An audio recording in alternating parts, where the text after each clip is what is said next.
everyone to the San Rafael City Council meeting for Monday, March 21st. I will ask the city clerk to call the roll. Councilmember Bushy. Present. Councilmember Hill. Present. Vice Mayor Kurtz. Here. Councilmember Scalati. Present. Mayor Kate. Present. Thank you. All five of us are here. We met in a closed session. I'll invite the city attorney to report out.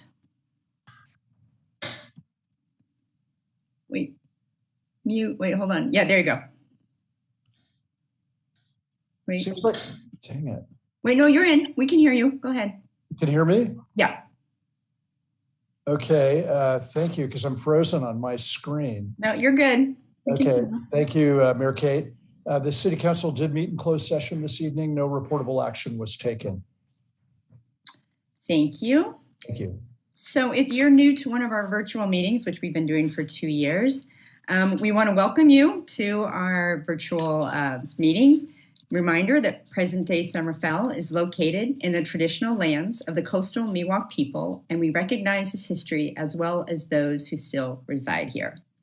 So you'll see on your screen the faces of all the fantastic staff that keeps our city humming along and working so well. We're incredibly grateful to you.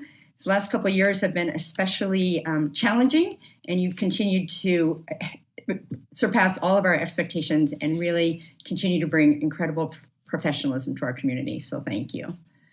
So the council meeting we had 2 weeks ago, we opened it recognizing both the direct and indirect impacts of the Russian government's attack on Ukraine. The stories and images from the war are heart-wrenching, to say the least. And watching the courageous people in Ukraine fight to keep their democracy reminds me, I think reminds all of us, of how fortunate we are to live in a free country where one can make life choices, pursue chosen careers, and speak one's mind without fear of reprisal. Tonight, San Rafael continues to stand in solidarity with the Ukrainian people. Also with tonight's meeting, as I mentioned at the beginning, we've surpassed the 2-year mark of virtual council meetings. It's incredible to think about that the new council members that have now been here for over a year and new staff members, we've not been in person. So I'm really looking forward to convening in person at our April 18th meeting. It'll be a hybrid, so the council, appropriate staff, and any interested members of the public can be in person at City Hall, and we'll still provide the opportunity for people to call in to provide comment. It will be a great way to continue to have both people here and outside to give input on our agenda items. And as I keep mentioned, literally for the last 2 years, there will be cupcakes, so for those that can come in person. So thanks again for tuning in. We are glad that you are here. And hopefully I was speaking slowly because we actually have Spanish interpretation tonight, and I will turn it over to the city clerk to share how the public can participate this evening. Thank you. Thank you, Mayor Kate. At this time, I'd like to ask staff to turn their cameras off.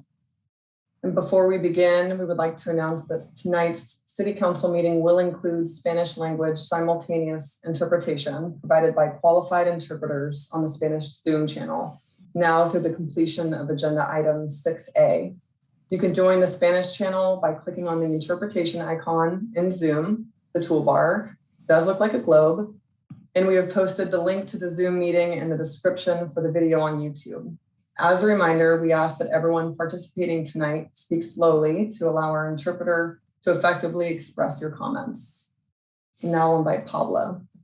Antes de comenzar, nos gustaría anunciar que la reunión del ayuntamiento de esta noche incluirá interpretación simultánea en español proporcionada por intérpretes calificados en el canal de Zoom en español, desde ahora hasta la compleción del punto 6A de la agenda.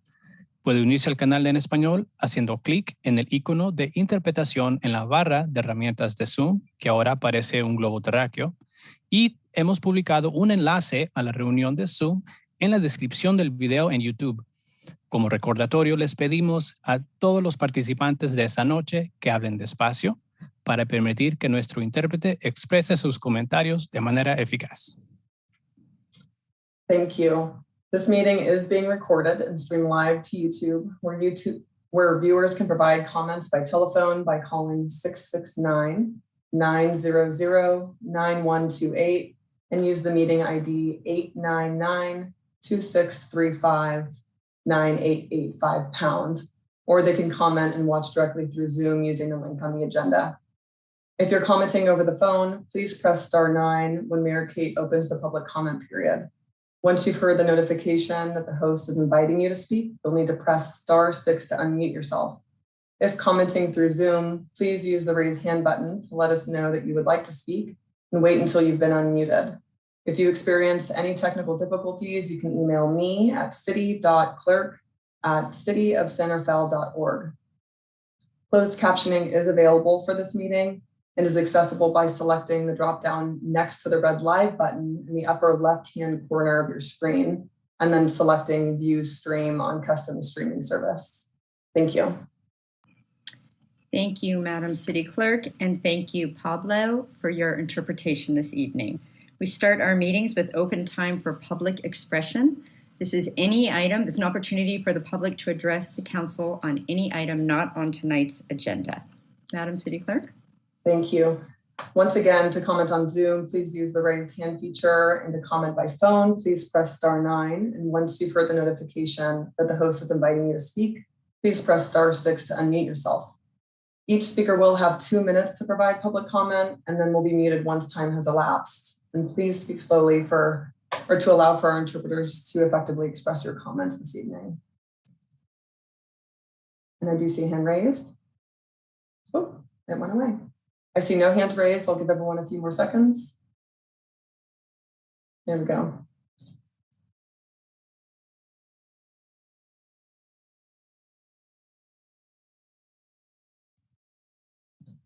We're ready for your comments. Are you speaking to me? Yes. Yes? Okay. I live next to Hartzell Park, one of San Rafael's public parks, and I'm a member of the HOA here. We have some concern because there seems to be a group of particularly young men who come here to smoke several times a week at the picnic tables. And they're smoking pot, but I don't think that's the main issue here. I think the issue is fire danger. And we are interested in having a no smoking sign posted next to the picnic tables. So that's one thing. And I phoned the fire department and asked them what to do, and they suggested coming to the city council to ask about it. I don't know what the procedure is for that. And then in addition to that, as a grandmother who's taking my 2- and 4-year-old granddaughters around to various parks, I can't help but notice how much nicer the parks are in Corte Madera and in Larkspur. And this little park, as well as a number of other San Rafael parks, really need upgrading. For example, we have 2 toddler swings, and one of the swings was only put in after I called the Park and Recreation about 6 times. And I was told that the other bar is not sufficiently strong to put in a regular swing. Any child that's over the age of 4 or 5 cannot swing at this little park. So I'm just wondering, with all the money that's going in federally into infrastructure, I was wondering if parks are part of that, and if we could look forward to some upgrading of these parks. The picnic tables give you slivers, and like I said, there aren't even enough swings for children to swing on. So, and then the please don't smoke sign, and I have. Thank you, Jan, and definitely if there were additional comments, do email us. There are often no smoking signs at parks, so we'll follow up and we can get one of those in the park. And just as another plug for our Park and Rec plan, we are now going out to the community. You are right. We would like to look at all of our parks holistically. It was talked about the last city council meeting through the city manager's report. If you go to the city website, put in Park and Rec, the notifications will come up about how you can participate. So thank you for calling in, and do reach out if there's additional comments you wanted to make. I see no other hands raised. I'll give everyone a few seconds.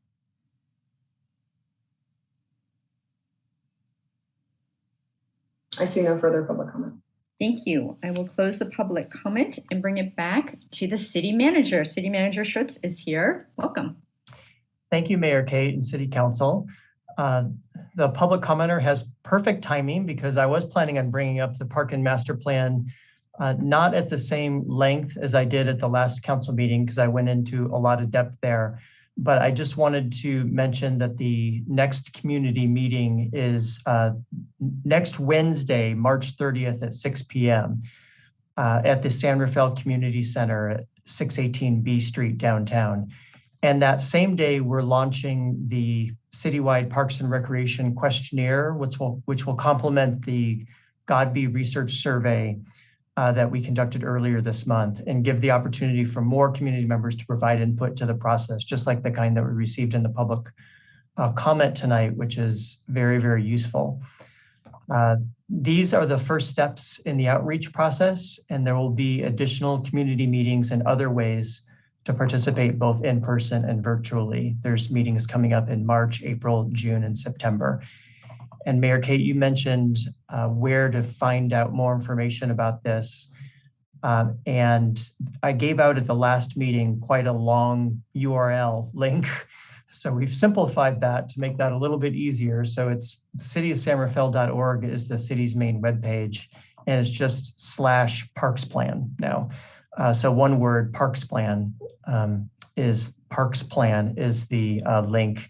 And there you could see all of the meetings, the locations, which are virtual, which are in person, and subscribe to get regular updates.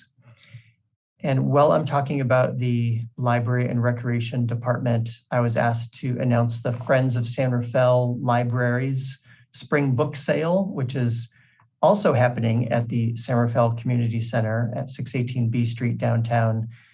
But it is taking place on Friday during the day and Saturday, Friday, March 25th and Saturday, March 26th, Friday from 10 to 4 and Saturday from 9 to 3. It is free and there are great deals on books from art, cooking, gardening, history, poetry, all sorts of books. There's also music CDs, DVDs, books on CD, and more. And my one insider tip on this one is that the last hour of the second day on Saturday from 2 to 3 p.m., there's a half off sale. So that's a great time to even get even better bargains on books that are already well priced. My last announcement that I wanted to make is that at the last city council meeting, the council approved a number of affordable housing projects for funding through our Affordable Housing Trust Fund. And one of those projects was for the Vivalon Senior Housing Project with Eden Housing. And as we are in March, this is a time for an annual event for Vivalon, which is their March for Meals campaign, focusing on awareness to address nutrition for older adults. It commemorates the March 1972 law. So it's the 50th anniversary this year of a law that included a national nutrition program for adults 60 years and older. And Vivalon continues to work on food insecurity and malnutrition, combat social isolation, enable independence, and improve health. And you can find out more at vivalon.org. So we are very excited about the new development in San Rafael, the city's Affordable Housing Trust Fund contribution to help make the project happen, and the great programs that will take place there, and the ones that are going on now, like the March for Meals campaign. So that concludes my opening remarks. I'll turn it back to you, Mayor Kate. Thank you. Yeah, thank you, Jim. I will ask the city clerk to join us to see if there are any public comments on city manager's report. Thank you. To comment on Zoom, please use the raise hand feature, and by commenting by phone, please press *9. And once you've heard the notification that the host is inviting you to speak, you'll need to press *6. Once again, each speaker will have 2 minutes to provide public comments, and they'll be muted once time has elapsed. And as a reminder, please speak slowly to allow for effective interpreting this evening.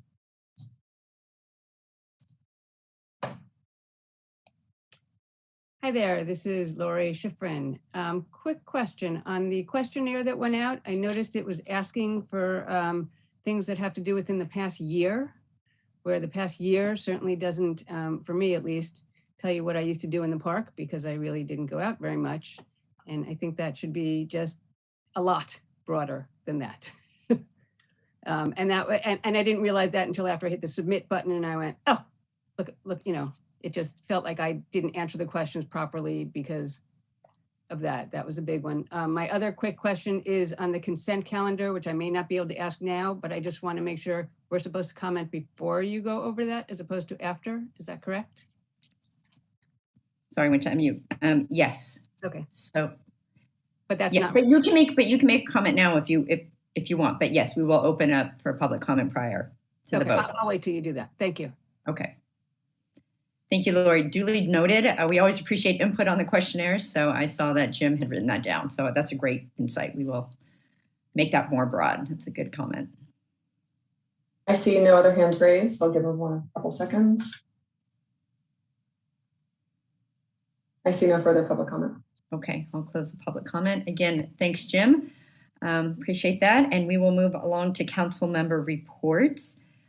And just so you all know, we will start the agenda item 6A as close to 7:30 as possible. If you recall, we've been doing the redistricting agenda items. This is our fourth meeting. Part of the provision is to start as close to 7:30. So my hope is that we can get through this section. We might end up doing the consent calendar after, depending on the timing. So with that, we always tend to be no one's too verbose in this group, so I'm not worried. I will start with the Vice Mayor. Go ahead. Thank you, and good to see everyone this evening. For me, as District 4 has so many planning development activities happening right now, that I decided to attend the Cal Cities Planning Academy, which was a really nice opportunity to get more familiar with the planning, what happens from the planning commissioner side. So I really respect those who have come from planning. So it was a good learning for me. I was able to attend. I got invited from Children's for Change to go out to Glenwood to read to kindergartners and talk about how they can help change the world. So that was good. I want to thank Director McLeod for attending the age-friendly San Rafael and talking a bit about what's happening in our digital department and how technology is going to be changing and supporting the age-friendly world and being more accessible and available. So that was also a very interesting conversation. And lastly, there's a lot happening with MWPA, Marin Wildfire Prevention Authority, and the planning for next year. A lot of work right now. And then also I hope that everyone had the opportunity to see the presentation on the Ross Valley fuel break. And although it was named as Ross Valley, it really affects all of Marin County. And it's an important message about the work that needs to happen in that area, which would really help protect all of Marin. And that's it for me. Thank you so much. Councilmember Bushy.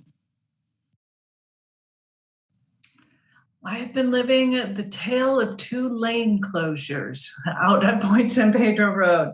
I've been involved with our Department of Public Works, many constituent groups out on the Point San Pedro Peninsula, as well as the county. And just to clarify, there are two lane closures happening. What has occurred, it is very temporary. It is to allow construction at the fire station. That is on the westbound part, heading towards downtown. In contrast to that temporary lane closure that the city has put in place, the county is proposing a permanent lane closure on the eastbound side of Point San Pedro Road. That is the part going away from downtown.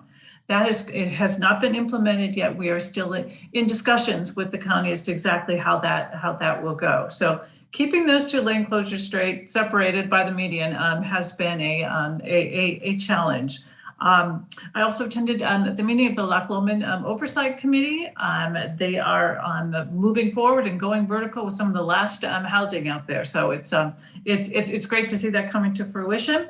I attended a meeting of the Central Marine Sanitation Agency. We heard a report on a project to create irrigation quality water to be able to fill up trucks and tanks with that at CMSA. So we're moving forward on that project. And I also attended meetings of the MC Water Committee along with Councilmember Hill. Thank you so much. I'll go to Councilmember Hill. Yes, thank you. In a similar vein, the 3rd Street Rehabilitation Project has kicked off in earnest. Folks who are driving both westbound and eastbound along 2nd and 3rd are noticing all the signs and the road work that is happening. I've noticed a couple times some lane closures that will continue, hopefully for the next year or so. So this is all good news in the long run. Obviously, be careful for all the construction. And as Councilmember Bushy mentioned, we had the Marin County Council of Mayors and Council Members Ad Hoc Water Policy Committee on Thursday, March 10th last week. We continue to coordinate with other council members from other municipalities around Marin County to examine policies and funding mechanisms to improve our collective position with respect to water availability. The plug I will make is let's continue to examine both potable and non-potable demand and supply opportunities. That's my report. Thank you. Thank you. Councilmember Uranz Gulati. There we go. Sorry about that. Good evening, everybody. So this month I attended the monthly economic development, and it's always great to see the collaboration between the City of San Rafael and the San Rafael Chamber of Commerce, the Downtown Improvement District, and the Hispanic Chamber of Commerce. Also attended the MCE Board of Directors meeting. Always there will be some more information on the next hopefully on the next council meeting about some of the support that we are I'm hoping we can give them as they apply for some funding at the state level. And then finally, I attended on Friday the Climate Solutions for Marine event sponsored by First Marine, and it was very inspiring, especially the segment where there were like 4 different high school kids talking about climate change. Also, I got to meet the new CEO of Marine Community Foundation, and so yeah, they have like some great panels, and I'm very happy that I was able to attend. And I know the event was recorded, so anybody who would like to attend, they can do it online. Thank you so much. Thank you. And I was also at that Climate Solutions. These high school students, wow, they were so well spoken. We'll give a shout out to Marin School of Environmental Leadership. 2 of the panel students were from there. And well worth the recording for both the inspiration and leadership and the collaboration that those students are bringing. So fantastic event. Let me see. Since we last met, continue with the Mayor Kate walkabouts. These are the ones. So both Rachel and Eli had been with me on one before. Jim, City Manager Schritz, and I went, and we went over to West Francisco and checked out the construction. A lot of the construction companies went to some of the car dealerships, and they continue to have strong years. There is some supply chain issues that are starting to come down, but so far they've been doing well. So it's always great to get out and just have a conversation with our businesses that continue to keep our economic engine going. Economic development, we talked about that. Micah talked about that. So I'm your representative on the Transportation Authority of Marin, and I'm part of an ad hoc committee for Safe Routes to School. So that's the program. That's exactly what it sounds like, getting school kids out of cars and into their bikes or walking. And Safe Routes continues to alter their program given the pandemic, but now they are starting to get back more into the schools and hope to continue to have that do well across all of Marin County. Last week, also with TAM, Transportation Authority of Marin, I had what do they call those? Hard hat tours, which means that it was not open to the public yet, of the bridge that's right near the ferry building that goes over Corte Madera Creek. So right now, there's this really crazy narrow sidewalk that abuts the off-ramp, and it's really narrow and loud and hard to use. So TAM, with the federal dollars that they've gotten, are months away. So they're going to open up June, July, and it's nice and wide, and you can walk or bike across it. So it really connects where like Bevmo and Trader Joe's is. So you kind of come up and over, and then you cut to where the ferry is. It is fantastic. They even did some really nice things where they did a bump out, so you could sit there on a bench. And it sounds crazy, but it was so lovely sitting there looking at Mount Tam. So very excited about that. There will be a ribbon cutting, which I'm sure a lot of people will show up for. And then finally, we had, as my fellow council members have reported out on their district community conversations that they've already held. And I held the first one, hosted the joint community conversation, which was a broader look and conversation around San Rafael. I had this great slide deck, which we never got to because we had a great conversation. We had a lot of questions and back and forth and dialogue. It was virtual. That was last week. So I think we're all off to a good start. And for any a member of the public who wants to attend either a district one or the one with me, you can find it on our website. And we'd love to have you. They've been virtual, but they're going to start being in person. I think Vice Mayor Kurtz is trying to get her next one in person. So do stay tuned, and we hope to see you out there at one of those. So with that, I will invite the city clerk to see if there are any public comment on council member reports. Thank you. To comment on Zoom, please use the raise hand feature. And if calling in, please press *9. Each speaker will have 2 minutes to provide public comment, and they'll be muted once time has elapsed. I don't see any hands raised right now. I'll give everyone a couple seconds.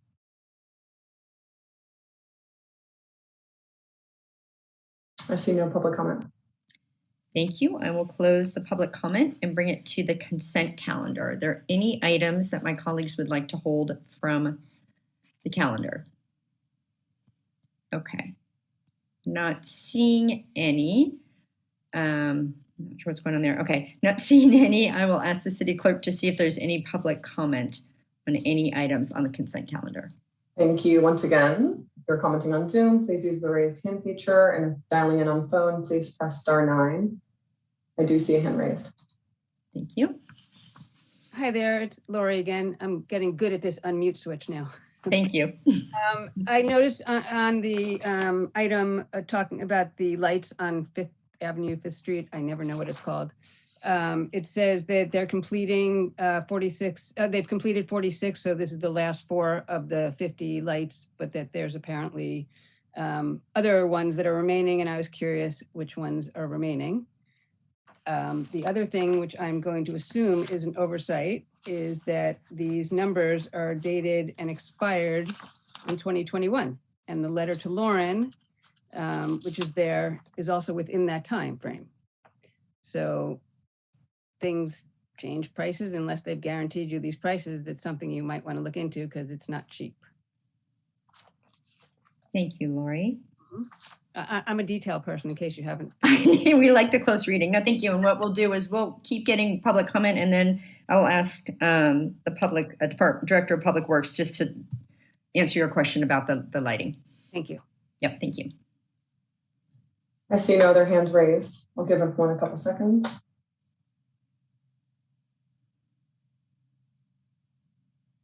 I see no public comment. Thank you. I will close the public comment. And before we take the vote, I will ask either the city manager, the director of public works, or assistant director of public works, or Rafat, deputy public works director. Nice to see you. If you Good could evening, answer, yes, if you could answer the question, did you hear from the public comment? Sure. Good evening, City Council. The questions were one related to where else do we have lights? We have lights all over town. As a matter of fact, we're adding one at Ross Valley and 4th Street very soon. We'll continue to deploy the MyoVision technology. The old video technology is getting obsolete and it's not giving us enough information. So there are many locations to add for the lights. The quotes about the 21 quotes, I realized that, and thanks Lori for picking that up. They're still valid. We verified with the vendors that they are valid, and we will continue with those prices. Well, that's good input. That's great to hear. Quick, close those deals. We want those 2021. Thank you so much, Rafat. I appreciate you jumping on. So with that, I will bring it back to my colleagues for, unless there are any other questions for a motion. I move that we adopt a consent calendar. I'll second. I moved and seconded. Roll call, please. Councilmember Bushy. Aye. Councilmember Hill. Aye. Vice Mayor Kurtz. Aye. Councilmember Yadan Scalati. Aye. Mayor Kate. Aye, that motion carries 5-0. Thank you all. And every once in a while, our timing is perfect, and tonight's one of those. It is 7:30, and I do want to check with the city clerk. Do we need to switch Pablo with Charles? Yes, please. Thank you very much, Mayor Kate. I'm going to go ahead and switch our interpreters. Okay.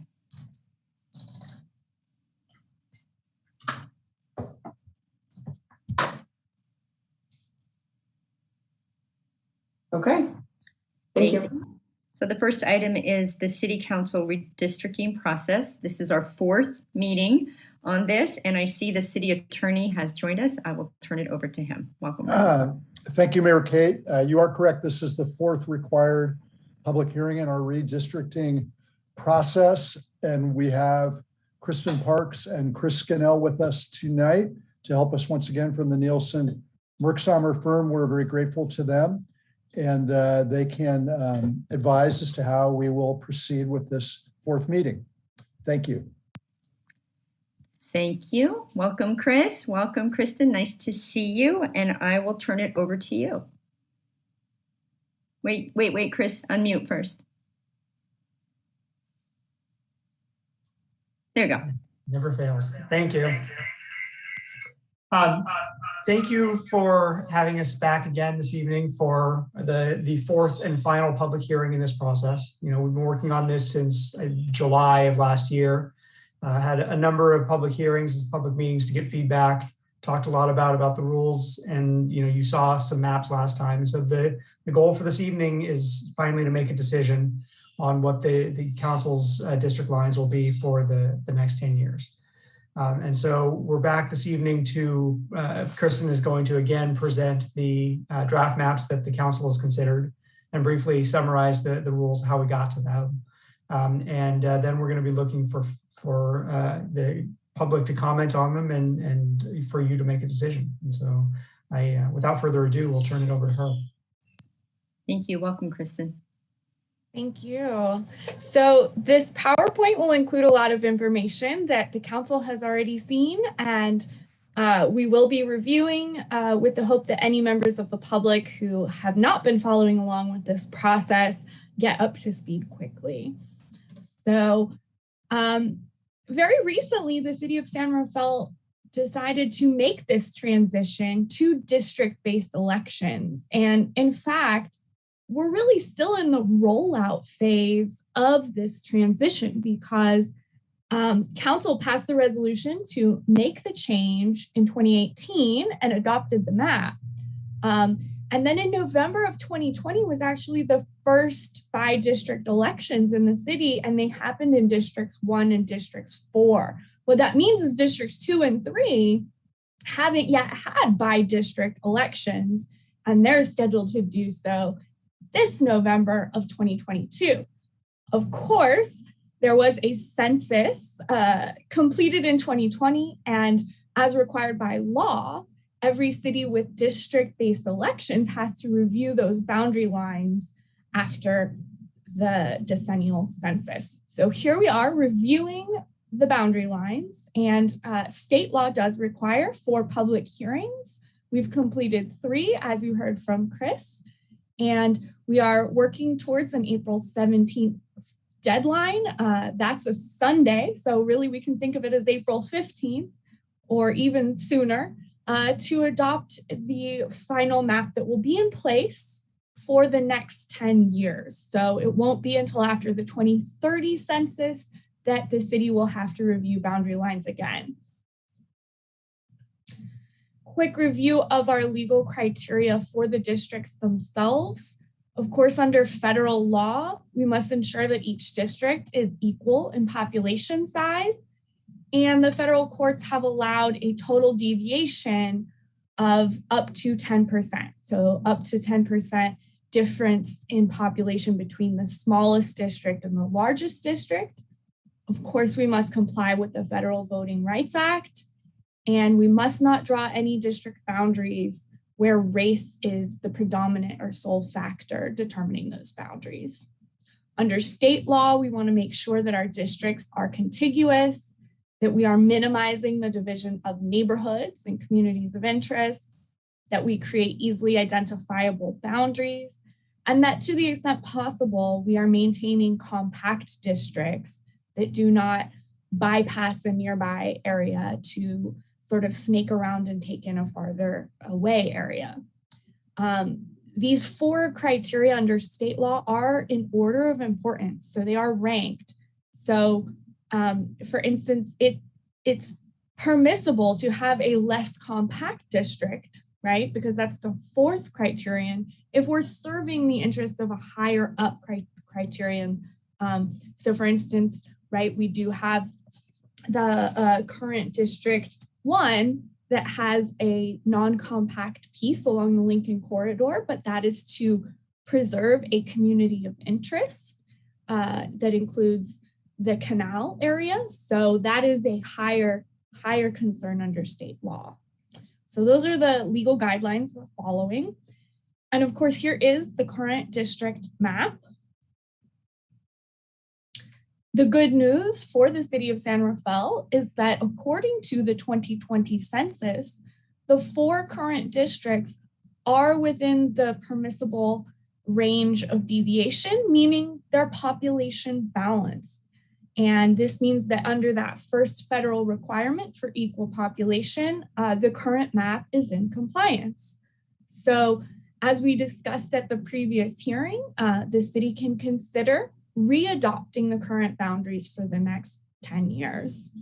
It's also worth pointing out that District 1 is a majority Hispanic or Latino district by total population.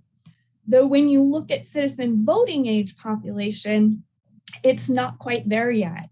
It's at 42% Latino for what we use as our estimates of eligible voters. So it's very likely that within the next 10 years, that may become a majority Latino district by not just total population, but also citizen voting age population.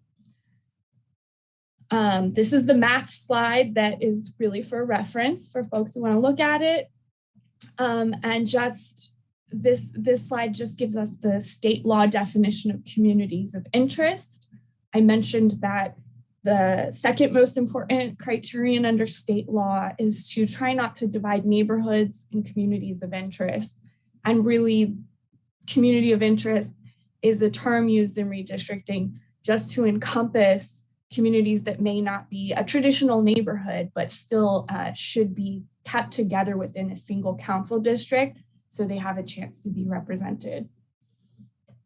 I also presented at the last hearing a minimal change map that now that we are looking at it again, really doesn't look, it looks like maybe a little bit more than minimal changes. And we heard from council at the previous hearing that these changes were not necessarily logical or in service of the communities in the city. However, the goal of this map was to just demonstrate for council what it would look like to try to balance the population even further. The current map has a total population deviation that I just showed you of 8.53%. And this map was NDC's attempt to balance out those districts and bring the total deviation down to just about 5.5%. So what we heard and the direction that we received from council at the previous hearing is that there's interest in continuing with the current district map. So we can leave it there. And Chris and I are happy to take any questions that you may have.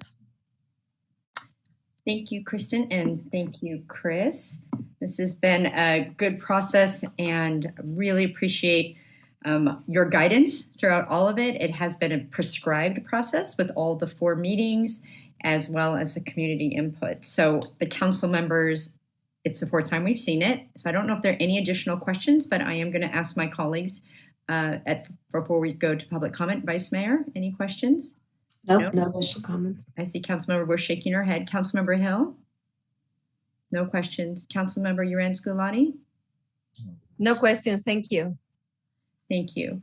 And it's interesting. I don't have a question either, but I have noticed every time you read the paper, the county Marin County has just done this process. So has the state So has College of Marin, so has the state, the school board.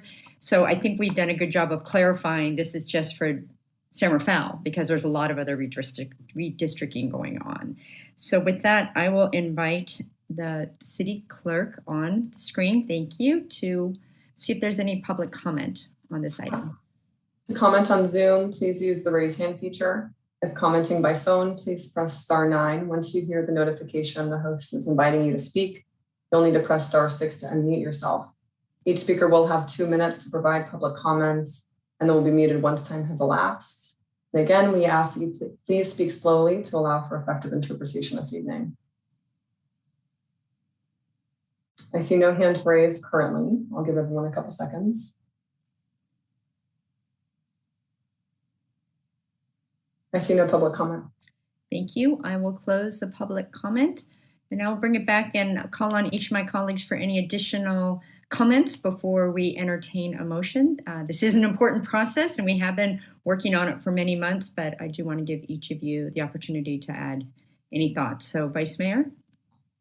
No additional thoughts. I just want to make sure I understand that this we won't redo this again until the next census. Is that correct? Okay. Correct. That's correct. And I think to further clarify at our last meeting, because again, and thank you, Kristen, for going through the information, because not everyone's in every meeting, but at the last meeting, we talked a lot about the maps and the one that was provided by your firm.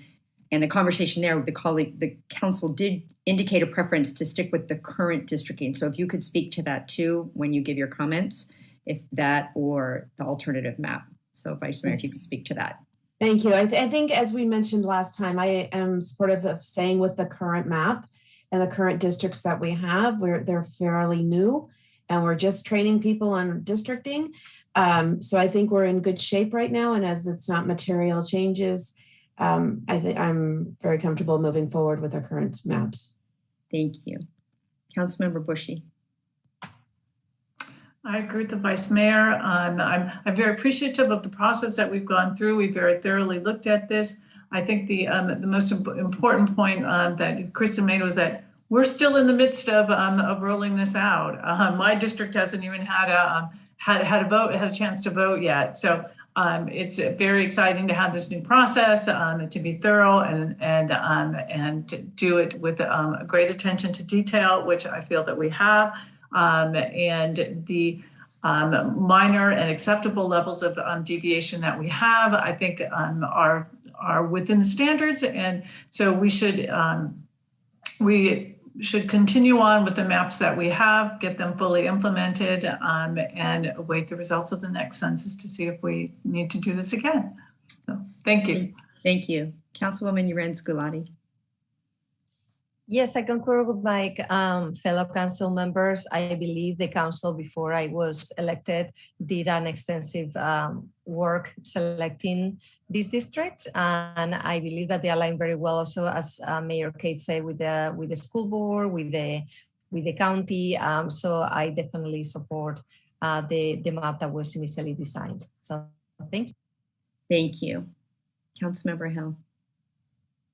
Yes, thank you, Mayor Kate, and thank you, Kristen and Chris, for coming before us for the fourth time. Actually, it's been more than that, but the fourth official hearing. I concur with my colleagues here, and I appreciate your taking time to explain all of these concepts, the flow down from federal to state. To me, what is most interesting is the preservation of communities of interest. I would say that because of the proximity in time, since this was originally done, the community has had the opportunity to reside in the districts. I know not everyone, as Council Member Bushy had cited, that not everyone has participated in the district elections yet. So I think this is a great opportunity to run it through the paces, and obviously we'll have another opportunity in 10 years. So thank you again for explaining everything multiple times now, and I'm settled with where we are. Thank you. Yes, and I concur with my colleagues of retaining the current map, as well as that thanking you of helping us go through this process. And to Councilwoman Urens-Gulati's point, when we went through this in 2018, there was extensive outreach. We worked with our community-based organizations. We had a lot of public comment. I do know they the folks that we worked with that time were aware that this process has gone on because I personally reached out to them.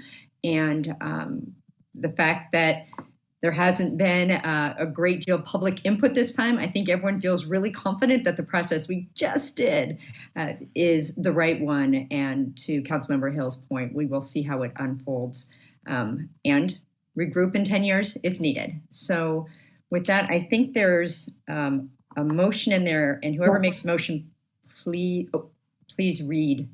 Okay. Okay. I'm happy to make the motion to adopt resolution in the form attached to the staff report approving the current district map for use beginning at the city's November 2022 election. I'll second. Oh, is that okay, or do we need to have the California election code, all that other, or is what she said? Sounds good to me, but I just want to make sure that we do it properly. I see Rob just hopped on. I want to make sure that he doesn't have a comment. I think the motion's clear and the paper version's attached. Okay. So. Thank you. Oh, yes. Councilmember Bushy. Well, and that's the text that's shown in the staff report. So if we need to be coordinated on what you want, the exact words you want us to say, that's what is shown in the staff report. So it's been moved and seconded. Are we ready to vote? There's been a motion. We confirmed that the motion was sufficient, and I need a second. Oh, then I'll second it. Okay. City Clerk can sort out who seconded that. Moved and seconded. Roll call, please. Councilmember Bushy. Aye. Councilmember Hill. Aye. Vice Mayor Kurtz. Aye. Councilmember Yeren Scolati. Aye. Mayor Kate. Aye. That motion carries 5-0. Again, thank you, Chris and Kristen, and a special thanks to Pablo and Charles and the other interpreters who were here at the previous meeting. So thank you so much. Okay, bye. Next item 6B, our annual progress report and housing policy update. I see Director Judici has joined us. Nice to see you. I will turn it over to you. Thank you. Good evening, Mayor Kate and council members. So tonight's presentation will be provided by Alexis Kaptanian, our housing analyst, and also joining Alexis is going to be Michaela O'Brien. Michaela is an intern with community development, and she assisted Alexis with the data collection and filling out the tables designed by the State Department of Housing and Community Development, also known as HCD. It's quite a heavy lift. As you know, HCD has spent the last few years updating their requirements, adding additional information that cities are required to report out in more detail that is required of local jurisdictions. So I also want to mention that Jacob is in the background here to provide additional support and respond to questions as well if needed. So with that, Alexis, I'll go ahead and let you take over. Wonderful. Thank you. Welcome, everyone. Welcome, Michaela. Nice to see you. And Alexis, go ahead. Thank you, Mayor Kate and Director Judici. I'm going to share my screen here.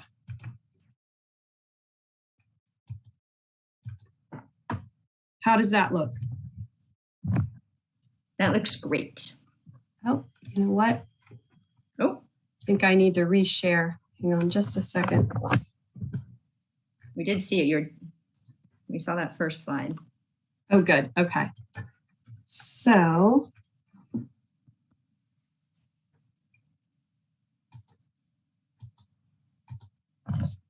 okay, how's that? It's good. Although we do see your comments on the right-hand side. It's fine with us, but you might not want that. No. No worries. Take your time. No worries. Just give me a moment here. It's like when you're typing and someone's watching you type and it's impossible not to like hit all the wrong keys. So just take your time. Don't worry. Thank you. We're not going anywhere. Okay.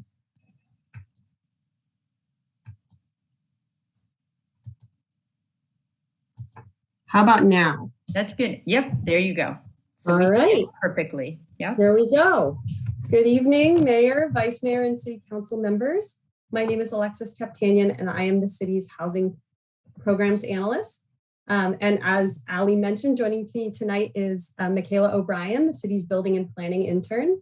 And tonight we're presenting the annual progress report on housing, as well as an update on City Council housing policy priorities. So as background, the city is required to prepare an annual progress report, or APR, on the status of the city's housing element and the city's progress in meeting its share of regional housing needs. The APR requires that local jurisdictions itemize and report the number, type, and affordability level of housing units that were submitted and deemed complete, approved or entitled, issued building permits, and built and issued final inspections for occupancy. The APR also requires listing all housing programs outlined in the housing element and the implementation status of those programs. And then the report must be submitted to both the Governor's Office of Planning and Research and the State Department of Housing and Community Development by April 1st for the previous calendar year. So we're looking this time at January 1st through December 31st of 2021. And prior to submitting the report to HCD, the city is required to hold a public hearing on the APR to allow for public comment. So with that background, I will now hand it off to Michaela to present our data for the 2021 reporting period. So next we will be going over Table A2 of the Annual Progress Report summarizing the city's annual building activity in 2021. With the data available, we found that 12 housing units were entitled. The city issued building permits for 66 housing units. 103 housing units were built and granted final occupancy. And finally, no housing units were lost during 2021. Next slide. So for this table summarizes building permits issued in 2021 according to their affordability. Of the 66 units issued building permits, 32 are extremely low income or categorized as very low income in the table, 12 are low income, and 22 are above moderate income. 11 of the low income units are ADUs and JADUs that are less than 500 square feet in area. The California Department of Housing and Community Development allows accessory units that are less than 500 square feet in area to be reported as low income, as rental prices for these units fall within the low income rental rates. So this table shows the city's regional housing needs allocation, or RHNA, progress for the years 2015 through 2021. The table uses building permit issuance to determine progress towards RHNA and is broken down by low income. The green column shows the number of units allocated to the city in each income level for the 8-year housing element cycle that goes through 2023. The 66 units issued building permits in 2021 reported period are counted towards the city's RHNA goals. This includes the 32 units of permanent supportive housing currently under construction at 190 Mill Street, which are recorded as very low income units, but were in fact approved as extremely low income units. Note that housing projects that have been approved and or entitled are not necessarily reflected in the RHNA progress if they did not also receive a building permit. Those units will be counted in future reporting periods once building permits are issued. Entitlements were granted for the following key housing projects in 2019 and 2020, but are not yet counted towards the RHNA number as building permits for these projects were not issued in 2021. Starting with 999 3rd Street, which is Vivillon or Eden Housing Senior Center, containing 67 low-income housing units for older adults. Eden has a building permit under review with only minor comments to address. They plan on putting permits in April or May after finalizing loan documents. Next is 703 3rd Street, which is 138 multifamily apartments units. Staff has been checking in regularly with the developer for status and updates. We don't have an expected submittal date yet, but we're hoping to find out more within the coming months. Next is 350 Marydale Road, which has 45 townhome units. And then Northgate Walk, which is 136 units. Additionally, in early 2022, the city granted entitlement for a project of 192 units at Los Gamos Drive. The developer is working on building permit plans now and expects to have plans submitted this year. Staff anticipates issuing building permits for these 5 projects in 2022 and 2023. Thank you, Michaela. So we're now going to turn to the city's housing element programs. So all programs and their implementation status are reported in Table D of the annual progress report. And many of these are ongoing and serve to streamline housing development within the city and provide housing protections to vulnerable community members. The following are just some key activities that were part of the 2021 reporting period. So the city adopted in 2021 a new ordinance that's applicable to both ADUs and JADUs that streamlines the review process in compliance with recent changes in state law. The city adopted temporary rent caps and initiated eviction protections for vulnerable tenants during the COVID-19 pandemic. And as part of this effort, in summer 2021, city staff distributed flyers to community members in 2 census tracts, informing them of renter protections that were in place and advising them of ways to seek rental assistance and legal advice around housing-related issues. Additionally, the city continues to collect affordable in lieu fees for new residential and commercial linkage fee development, and the collected fees are held in an affordable housing trust fund. In late 2021, the city released a notice of funding availability, or NOFA, and just earlier this month, March 2022, the city funded 4 affordable housing projects. The City Council extended the period of affordability for affordable housing at 855 C Street, or Centertown, to 99 years. And this allowed the developer to apply for state and local funding for rehabilitation of the property and ensured its long-term affordability of the site. And so this is part of our housing element program goal to preserve and protect existing rental housing that's affordable to low-income residents. And then in terms of housing for extremely low-income households, the city issued a building permit and construction began on the development of the Homeward Bound Emergency Shelter at 190 Mill Street. This redevelopment includes 32 extremely low-income transitional housing units and is expected to be finished by the fall of this year. And so as part of the 2021 NOFA that we mentioned, that I mentioned a moment ago, the city also provided funding to this permanent supportive housing development at 190 Mill Street and another at 3301 Kerner Boulevard, both of which will serve extremely low-income individuals and families. And then a few more highlights. So per the City Council's direction, the city initiated a study of residential care and assisted living facilities to determine their impact on the community and to identify appropriate measures for affordable and/or inclusionary housing requirements. And that study is expected to be completed this year in 2022. In an effort to stimulate housing construction, the city reduced its inclusionary housing requirement for market rate housing projects from 20% to 10%. And the city also partnered with the County of Marin and other cities and towns in Marin County to complete a study of the affordable housing in lieu fee for new residential and non-residential projects. And that study was completed in 2021, and the city will consider adjustments to the in lieu fee in 2022. And then finally, the city adopted the Downtown Precise Plan in 2021, which, among other things, it eliminates density maximums, streamlines review of residential development, reduces parking standards for new residential development, and allows a height bonus for affordable housing within the downtown area.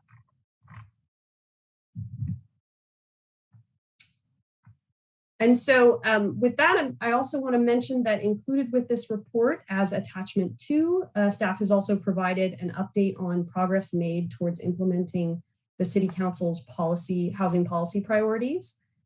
Since January 2020, staff has completed 9 of the 15 policy priority actions.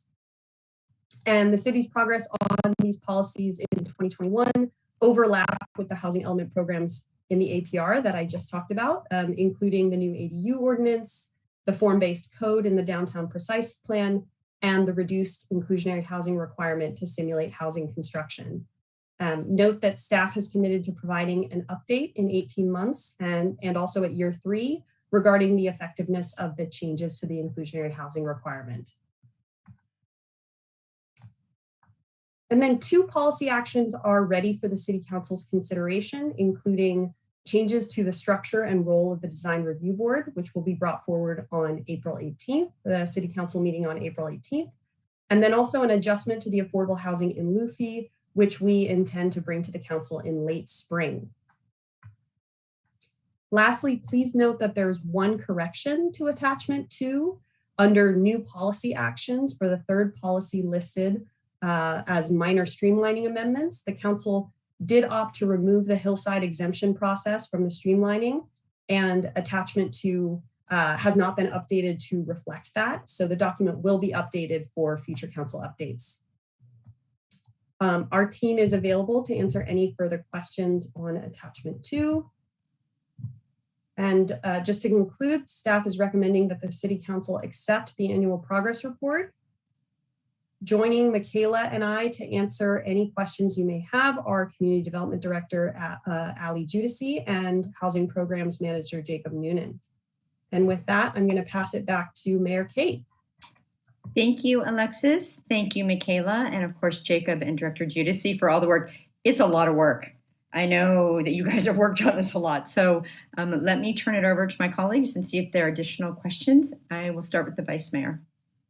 Thank you. And thank you, Alexis. Welcome, Michaela. It's been a while since I handed you your diploma. Good to see you.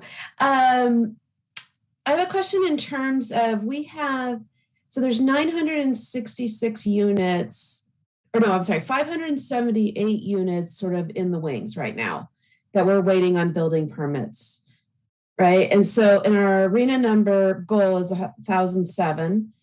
So at the end of the day, I believe we're 41 units short. And that's assuming the 5 outstanding projects really materialize. And I'm a little bit concerned that we're, first of all, below that amount. If I'm reading that correctly, we're below the goal. There is a question here. I'm getting there. So we're below the RENA requirement, and we're dependent on these projects that there's 1 or 2 that I'm curious are really going to materialize. So what is the risk of not meeting that RENA number? Right, and I think they'll speak because the RENA number is a multi-year number. It's not a single year. So if you could speak to that in the answer. I understand the one that is till 2023.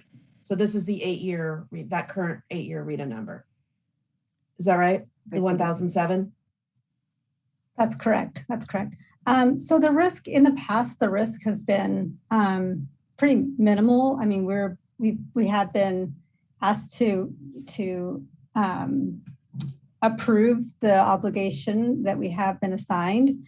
The state, however, is getting more strict and really looking towards requiring local jurisdictions to meet RENA numbers, and has committed to go as far as doing regular check-ins within that 8-year cycle. So if cities have been found to not be making significant progress in the next cycle, early in the next cycle, states will start asking cities to begin implementing additional policies that will serve to further removing barriers to housing production and streamline housing production. So while there hasn't been any in the past, that's changing.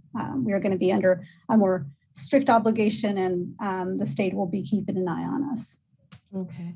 And I'm wondering if we're in a boundary of 40, is that okay? But we're not within a boundary of 100, that's not okay. Like, is there some sort of cushion around that as well? So, I mean, I think we'll just, as you said, we'll just have to keep an eye on it. My other question, and we actually had a conversation about this earlier today, was around the NOFA.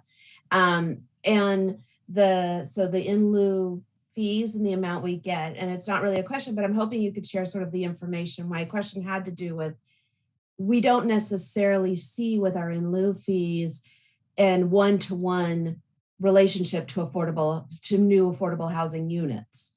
But we did recognize through the, your information you provided was that it is facilitating additional affordable units for projects. And I was wondering if you could just sort of share again that information, because I found that really helpful. Sure. Yeah. The payment of in lieu fees rather than developing the units on site allows for the city to add that money to fund development projects that provide affordable housing projects. And in the last cycle, in the last NOFA cycle or NOFA release, we had, Jacob, remind me what the per unit funding that we provided, what was that number? So Allie, we said that the per unit funding was about $38,000. And so that number allowed low-income developers to leverage our funding source, to leverage that amount to then get funding from other sources. And so it's not an easy ratio that we can measure, but by taking in, for example, for 350 Marydale, we allowed payment of in lieu fees instead of the construction development of 2.5 units on site. That amount allowed us to provide funding to leverage up to 22 units for an affordable housing project. So it's not always an easy ratio to gauge. It does allow for more units to be developed using the in lieu fee payment.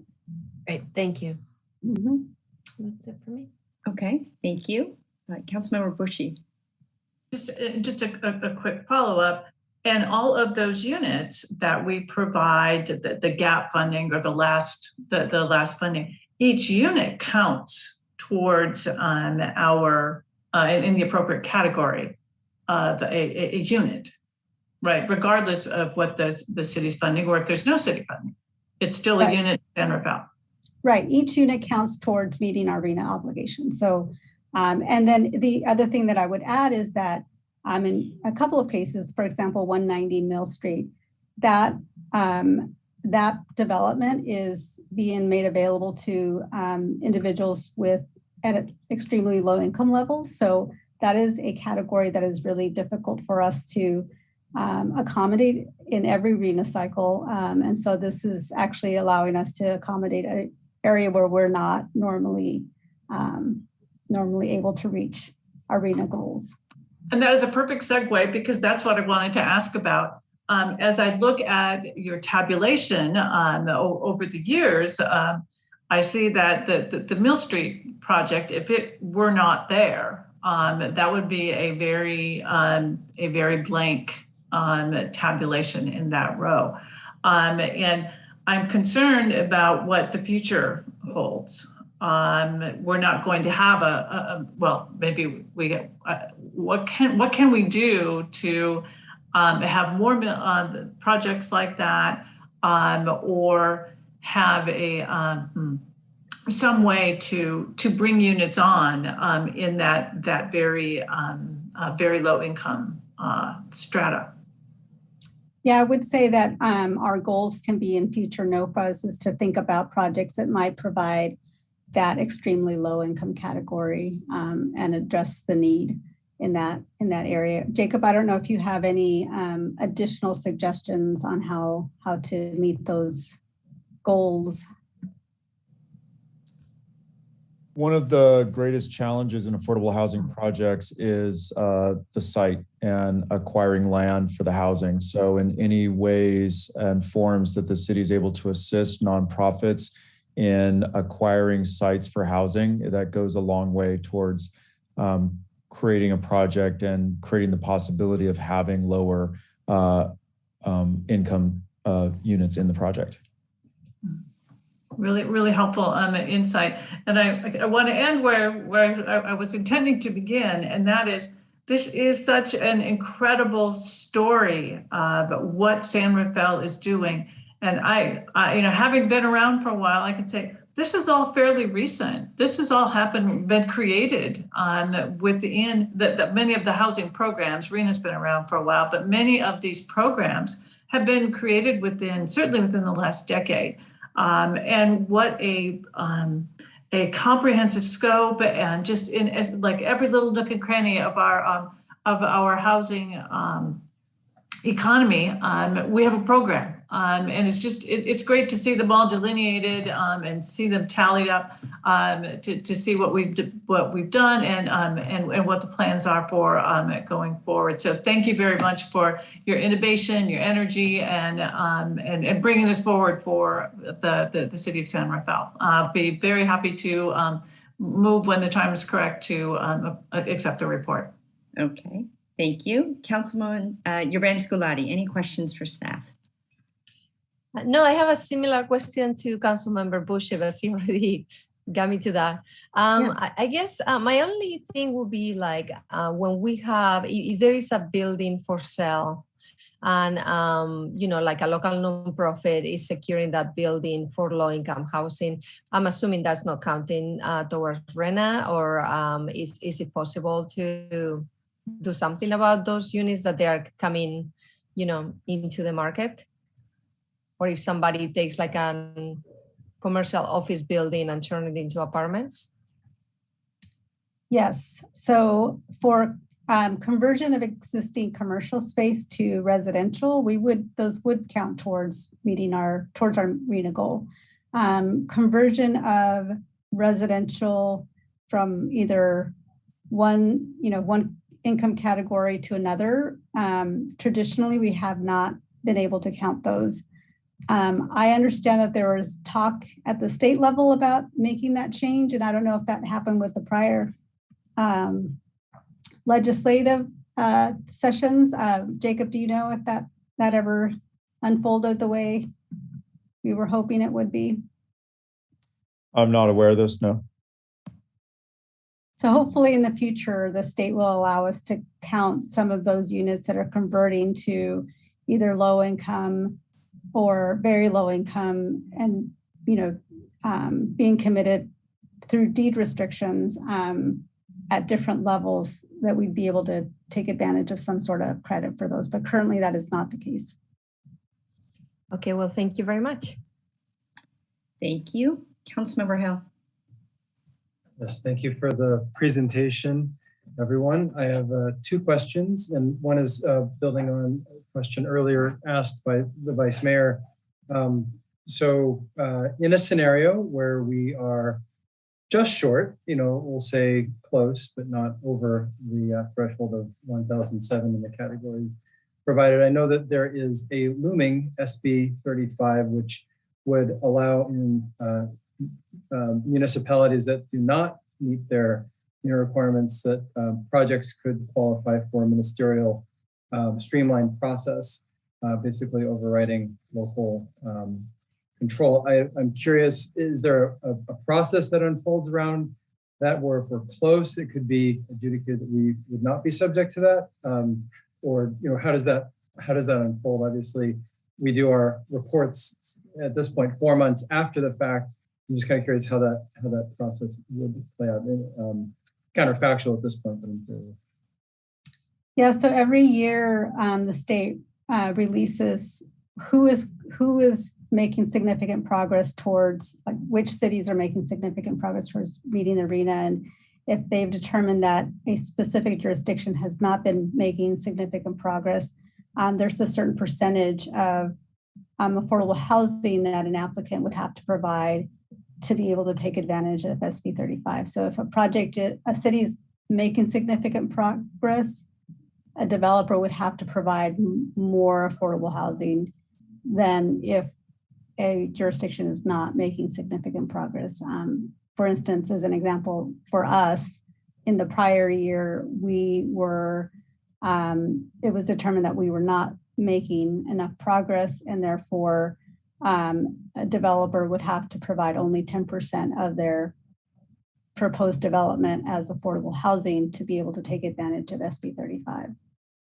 So there's a range, and we were on the lower side of that range. Had we been making significant progress, that number would have been the percentage of affordable housing that the developer would have to provide to be able to take advantage of SB 35 would have had to be higher. Got it. Thank you.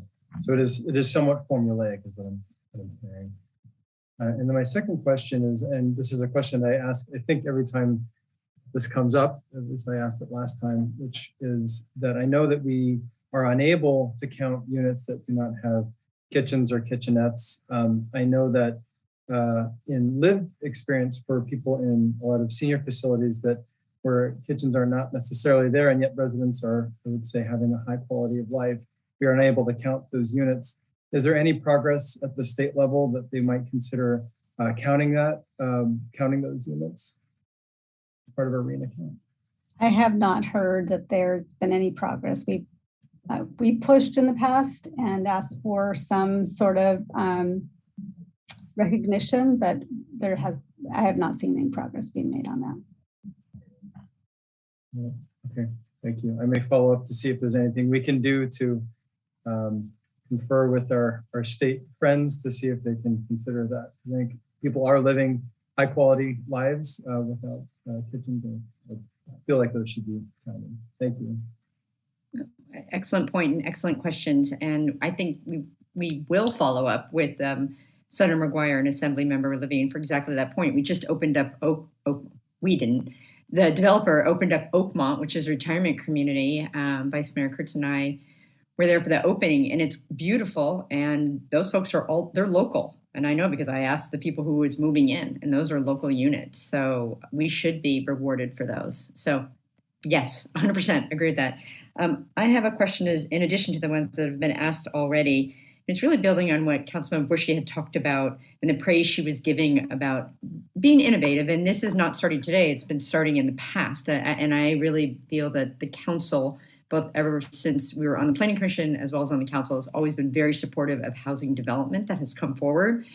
And it was interesting what you said just then, Director Juicy, how we weren't showing production, but I would love to have a sense of how we compare to our surrounding municipalities. To me, it seems like we are actually producing, and that's what I want to say, but I don't want to be saying that falsely. But when I talk to my colleagues in other cities and towns or read in the IJ, and I see a lot of no happening out there, and I hear a lot of yes here. And I don't expect any data, but do you have just a sense of that, Director Juicy, how we are comparing in Marin County? How are we doing? Yeah, there is a variation for sure. I don't have exact data. You're right. But I can tell you that, the state counts building permits as the measure, but your council has been doing a lot of work and entitling projects, and so our obligation is 1,007. It's a higher obligation than the other surrounding jurisdictions, the other cities. So in comparison, we're doing much better.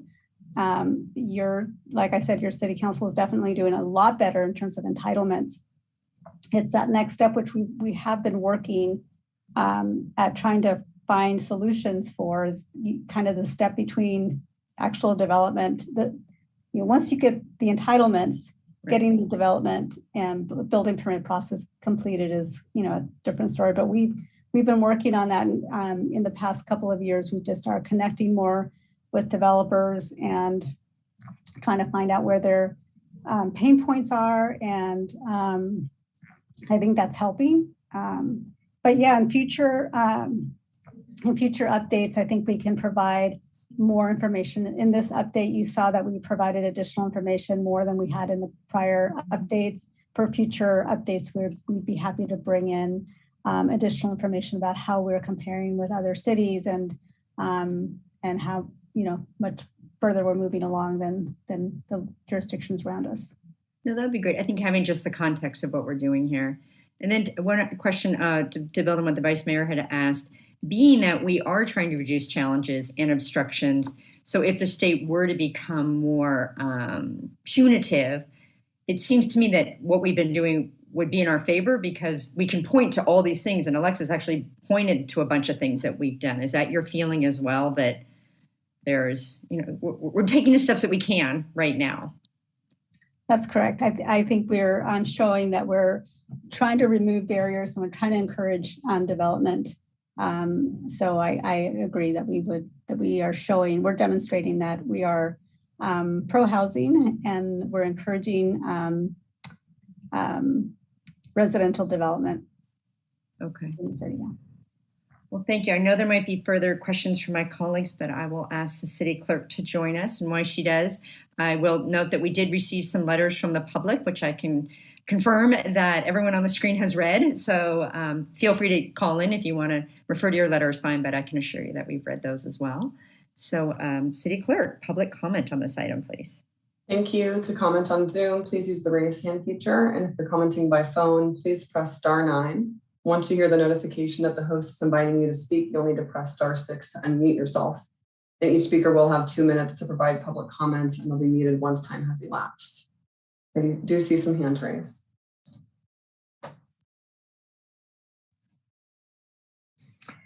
Hello, my name is Grace Garrity with Responsible Growth in Marin. And I've got kind of 2 follow-up questions. One is similar to Councilmember Hill.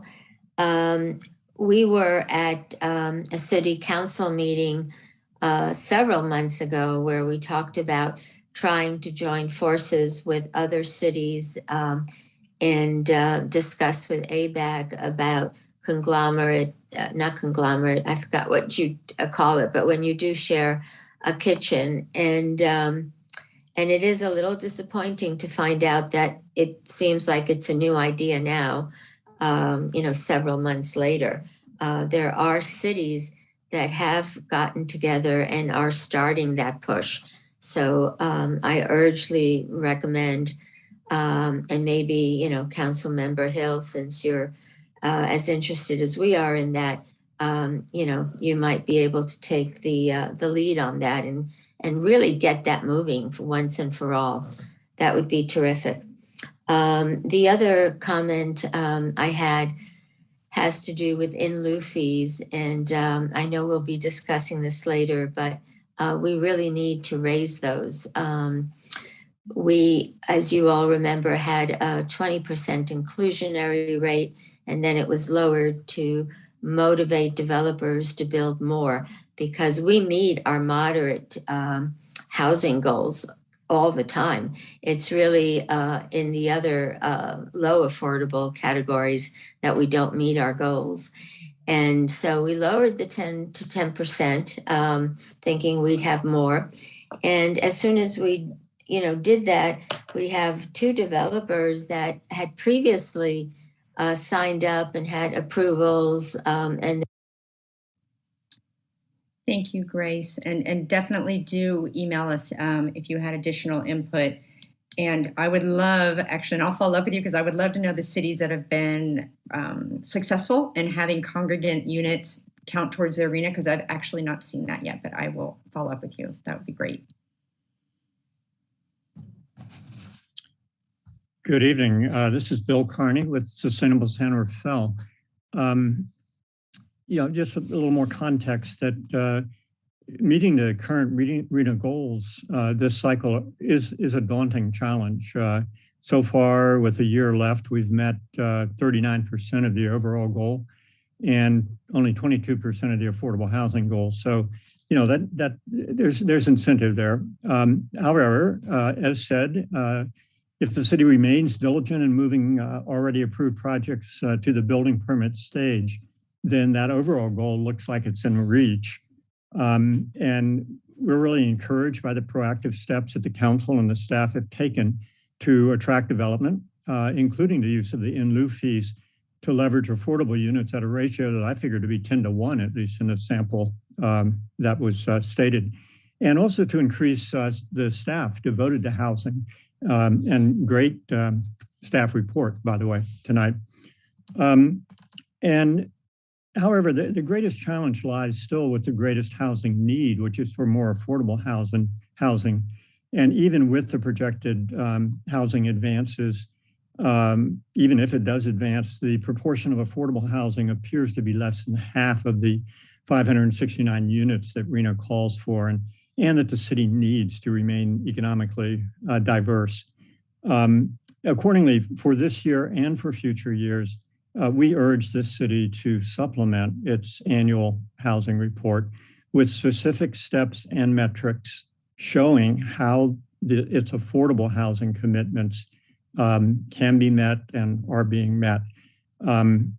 So, great for the range of activities that you're doing. Really appreciate that entrepreneurial spirit. Please continue it and look forward to future reports.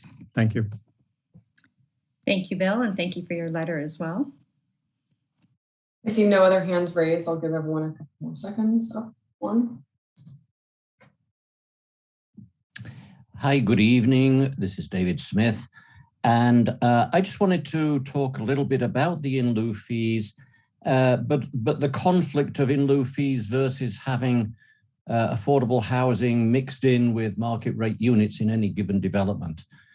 History is replete with instances of building ghettos, and I know modern housing isn't considered to be ghettos, but the stigma attached to people living in nothing but affordable low-income housing when that entire area or that entire project is like that needs to be taken into account. And study after study after study shows that that is detrimental to people living there. And it's far healthier if low-income housing is distributed among the market rate housing.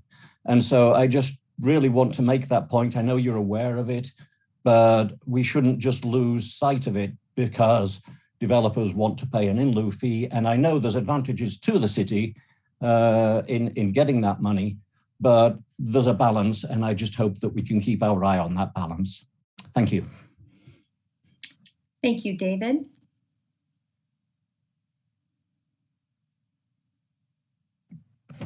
Good evening, Mayor Kate and the council members.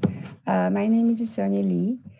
I have been noticing in our neighborhood that junior accessory dwelling units has been popping up, which is, I believe last October, there's an ordinance has been placed on some of the very, very narrow hillside road will not allow to have ADU units because of the Lincoln Hill fires that has caused fire trucks, fire engines couldn't get through, residents not able to evacuate. We all love our neighbors and our associate members, and it's very tricky situation that we cannot really question about this except if it's illegal. The reason I'm bringing up this is there is not enough parking in their garages for the renters coming in as a one person, but the renters have friends or relatives coming over every night, which means there's two other cars parked on the street parking, which caused recently having fire engine couldn't get through. And many of other residents parking their cars in their driveway, which often used by bypass other vehicles in opposite directions. I wish there's some more announcements for the neighborhood that some of the residential area is no longer allowed. Thank you. Thank you, Sunny. I see no other hands raised. I'll give everyone a couple seconds. I see no further public comment. Thank you. I will close the public comment.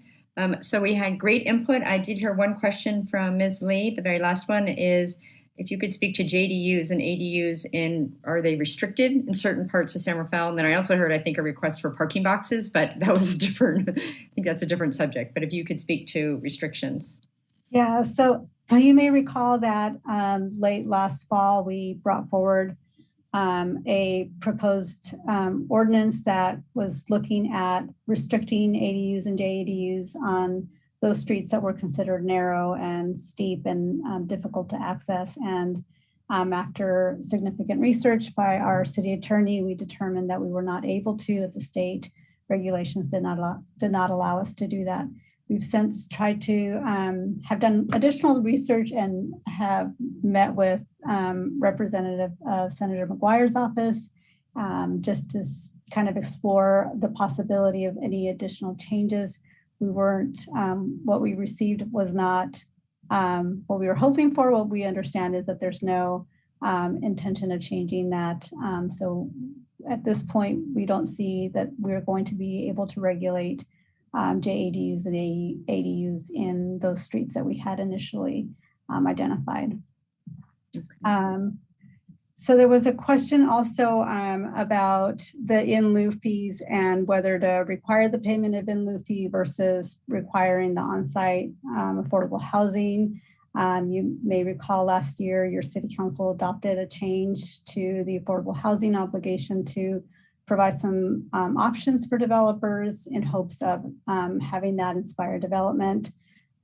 We committed to coming back to your council within 18 months. So we plan on doing that to provide your council with an update on how we feel this is going. And then at future meetings, I think we identified year 3 and year 5, we would provide a recommendation on how to proceed. So those are the 2 main questions that I saw. I may have missed anything. Happy to respond to anything. I think that's accurate. I think the rest was input. So thank you for that. I will turn to my colleagues for any additional comments. I already know Councilmember Bushy is ready to move the item, but let's go for comments. Vice Mayor, any comments on this item? Yeah, I know the report is fantastic and it's exactly what we need to do. I know we're all looking forward and focused. Obviously the clock starts again with the new RENA numbers and they're so high, being 3,220, of which 857 of them are the very low income. So I think we're going to really need to consider those strategies in terms of how do we address and ensure that we meet that. I'd also like to make the comment that, as I mentioned earlier at the beginning of the meeting tonight, that I attended the Planning Academy, and I am so proud of the work that's happening in San Rafael. So many communities, and I won't name some of which are local, we're actually talking about how to get around the RENA numbers. And there was a lot of focus within the conference that I was in, and this is across the state, of how to sort of game the system, beat the system. And I was really proud of the work that San Rafael is doing, as well as some other jurisdictions that really spoke up and said, we have a responsibility. We have a responsibility to our communities to provide the housing that's needed for the people who live here and work here. And I think that's the work that we've been doing, and it shows in this report, and it shows based on the conversations and the work that's happening right now. So thank you to Allie and the team who's worked on this so much. I'm really glad we're not having those other types of conversations. We were in the right place. Thank you. Well said, and thank you for that perspective, that broader perspective from what you're hearing. Thank you. Councilmember Bushy, any comments? Not your motion yet, but any comments? No further comments? Okay. Councilwoman Yorenz Gulati. Yeah, thank you so much for the report. This is actually very helpful, and I agree with everything that has said here. I think we are all very interested to figure out a way to bring more housing, and I especially appreciate the comment from, I think his name was David. I think we are definitely paying attention when we had the in lieu fees. We definitely want to bring developments because it's better maybe to have a house that is, moderate income than no housing at all. But we are really keeping an eye on the in lieu fees because we don't want to have segregation. So I think it's a fine balance, and I think we are definitely paying attention to that. So yeah, thank you very much, and to be continued. There is a lot to do, and it's tricky, the place where we live. So thank you. Thank you. Great insight. Councilmember Hill. Yeah, I concur with my colleagues. The only thing I would add is just to acknowledge that the report continues to evolve beyond just what is mandated I've appreciated what the Community Development Department has done to provide more robust narrative and information. So thank you for continuing to evolve it, to tell the story of where we've been and where we're going, and looking forward to our continued progress in 2023. Well, it'll be for 2022. But thank you again. Thank you. And I'll conclude by also expressing my thanks to Director Giudice and her team. This is a great report tonight, great information, as well as the previous council members, the previous councils who have been pro-housing. But I also really want to thank our community. It really reflects our community values. When I think of the Los Llanos project that we heard 2 meetings ago or a month ago, and the fact that the calls that came in, there were some clarifying questions, but the calls that came in were supportive. And that really shows that our community understands how important it is to have diversity at all different types, however, all the different ways that that's defined. And I'm really proud of our community because those are values that I also hold dear. And I'm proud that I live in a community that also recognizes the importance of having a diverse housing stock. So with that, Councilmember Bushy, go ahead and make a motion. Oh, thank you, City Clerk. Sorry, I just jumped right in there. Yep, go ahead. First, I want to absolutely agree with you. We wouldn't be able to do this if the community didn't support our staff and the councils over the years. That's an excellent point. So thank you to everyone for that.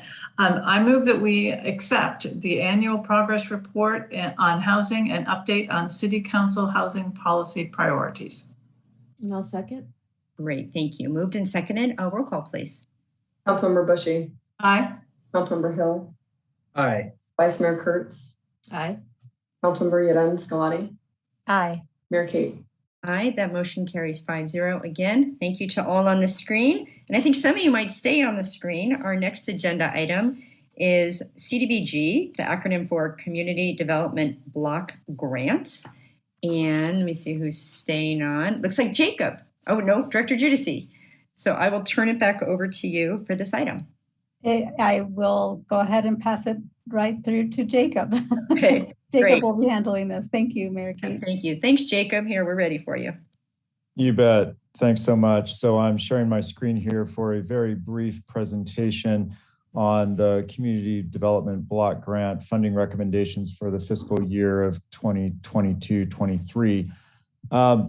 Community Development Block Grant is a federally funded program of the U.S. Department of Housing and Urban Development.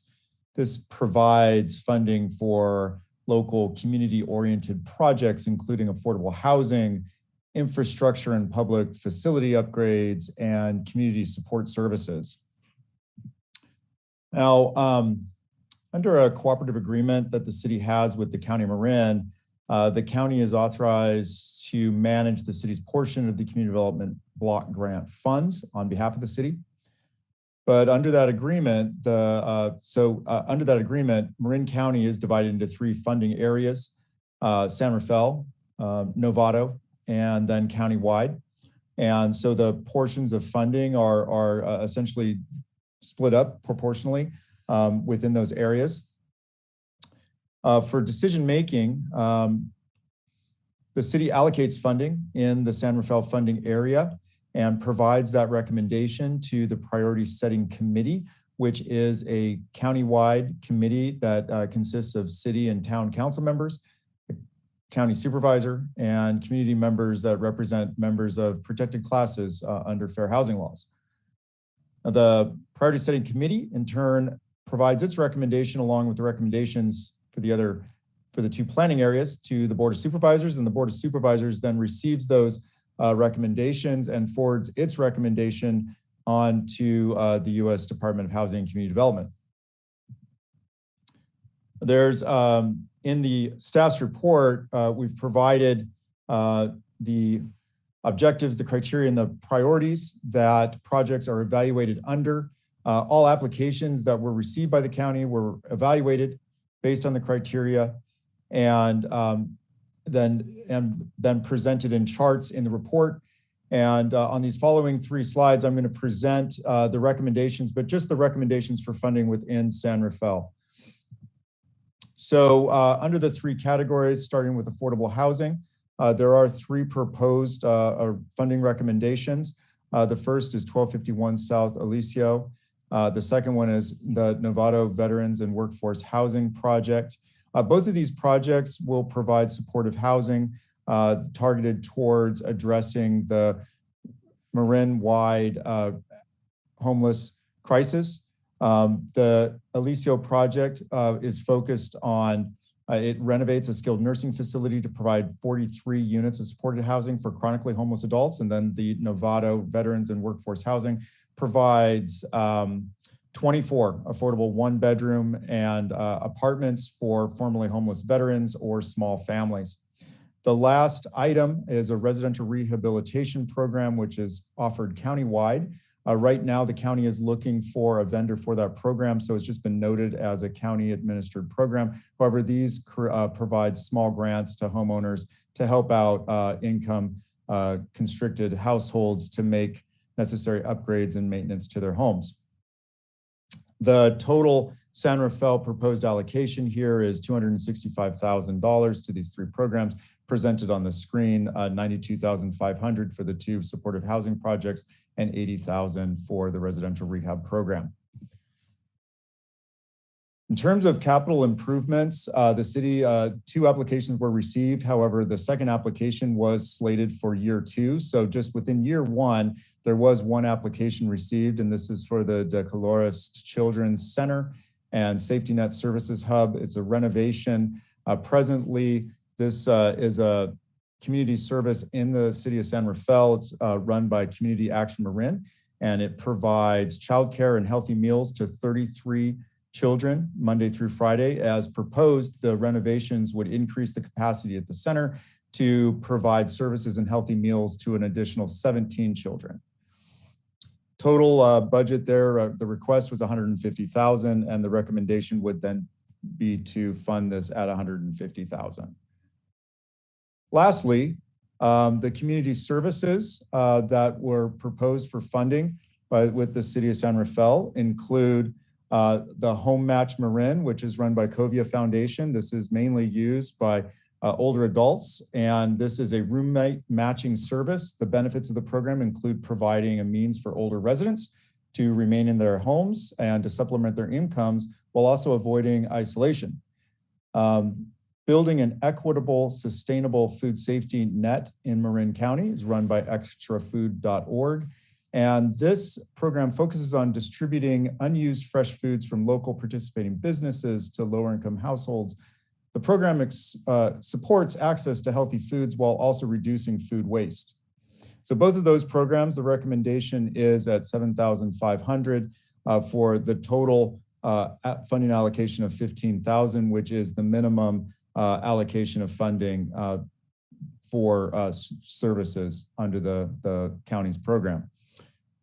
Next, the funding is recommended for the domestic violence legal services for low-income families. This is a program run by Family and Children's Law Center, and this supports victims of domestic violence. Funding is anticipated to help support up to 70 lower-income individuals and their children. The funding recommendation is $9,750. And then Legal Aid Marin runs the Keeping Marin Residents in Their Home. There's a recommendation to provide $22,000 of funding to this program, providing free legal assistance to extremely low-income renters experiencing eviction or threats of eviction. And the funding requested anticipates being able to assist up to 75 residents. Lastly, the funding recommendation is for the City of San Rafael and the Pickleweed Preschool of $23,000. The preschool provides programming for 68 children in the Canal neighborhood. The total funding recommendation comes to $70,000 from the San Rafael allocation of community development block grants. So, City Council options this evening. The recommendation is to adopt a resolution approving the funding as recommended.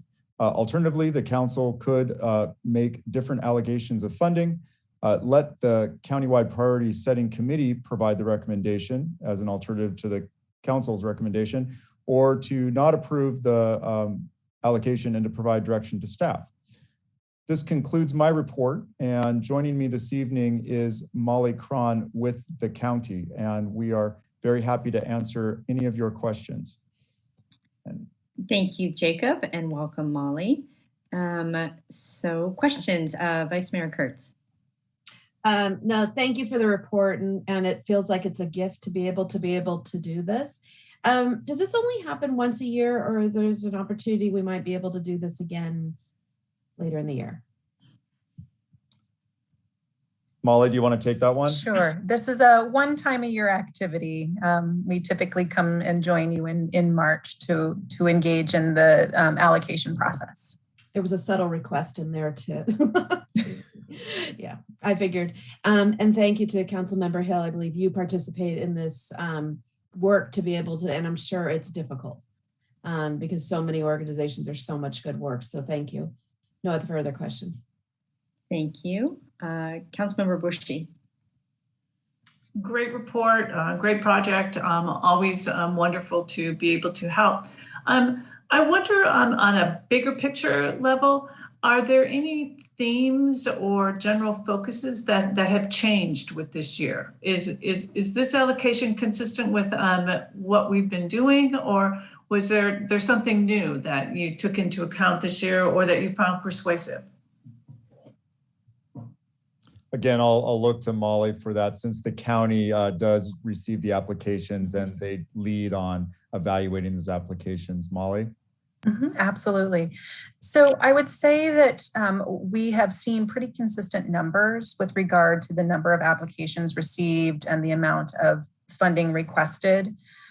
We have this year, there was the addition of food security as a priority for public services. And this was really in response to the challenges of COVID and what we've learned through community engagement, as folks had a really hard time accessing the food that they needed to just maintain and survive. So that was something that was added. And in response to that, the extra food recommendation really speaks to the added need. And also, I think the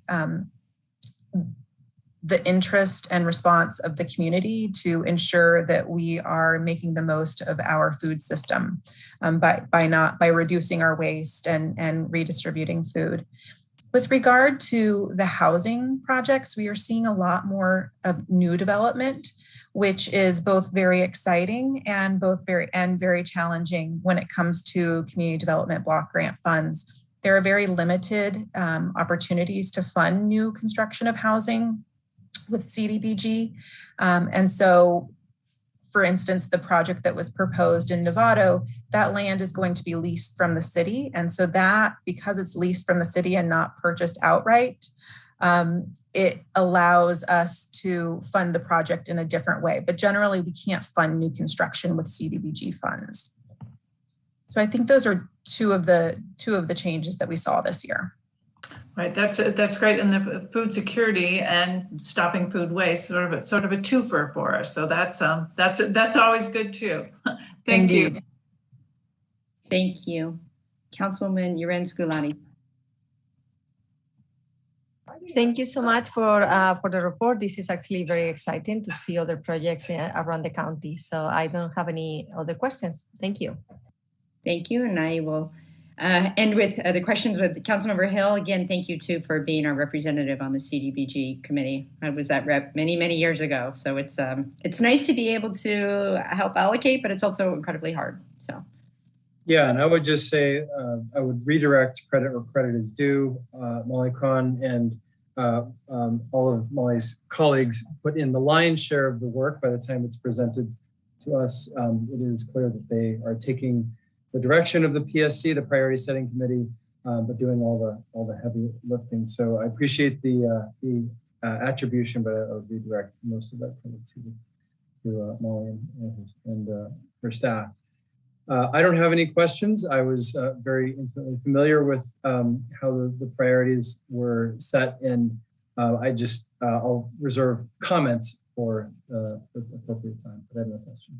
Okay. Thank you. I just have one question, and it goes on the heels of the other questions that were asked around the extra food. I mean, CDBG grants are very special pots of dollars because of their flexibility.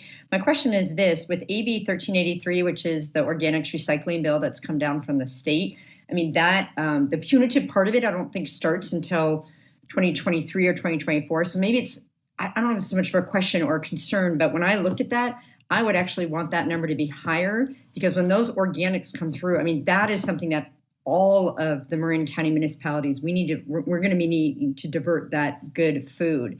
So I'm wondering, I guess the question is this, is it worth ramping up or giving them more of their original ask, as we know that they're going to be crucial to us meeting the demands of 1383?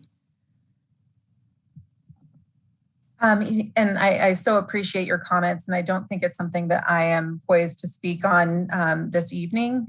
We've received, the request that we received was very specific around their current expansion. And so I think that there's still a lot to be learned. It's also a new organization that we haven't worked with in the past, so we have no track record around their ability to meet the HUD regulations and reporting guidelines. So I think that it's certainly something for us to look into for the future, and the potential for ramping up funding as they ramp up their operations and their production. But I think this is a good entry point for us as we establish a relationship and as they learn what the HUD requirements are.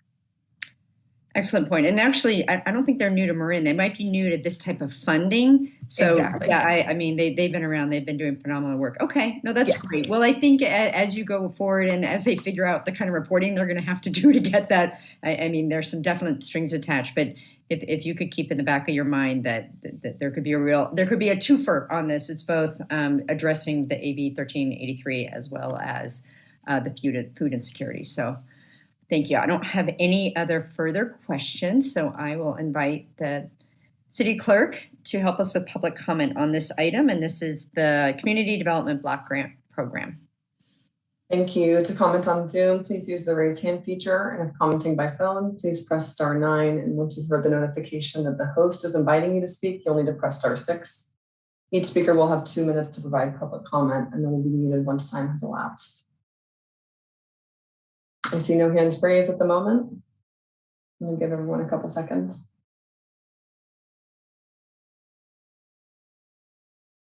I see no public comment. Thank you. I will close the public comment. And actually, I will start with Councilmember Hill, as he is our representative on this item, for any additional comments. Yes, well, I would just say, I would reiterate what I've already said, which is that maybe in a different way, that I'm very proud to serve with Molly and the other electeds and community members who stepped forward to give thought to how we can prioritize these funding buckets. I will say that there was a lot of navigation involved. Molly has spent, I won't say how many hours with me, helping bring me into the problem space of navigating the different constraints and all the lessons learned over the years in terms to make sure that we are considering these funds in the most evenly divided way across all community members in Marin, not just San Rafael, as we serve the entire county in many ways that we serve as a geography. So at any rate, it's always wonderful to see the outcomes eventually, that funding does go out and does make a change in our community. So I'll just say, just thank you for bringing us to this point, and looking forward to going to the next part of the process on the priority setting committee, hopefully once these recommendations are approved. Thank you. Well, I will receive comment from the rest of the council, and then I'll come back to you for a motion after we receive comment. Vice Mayor Kurtz.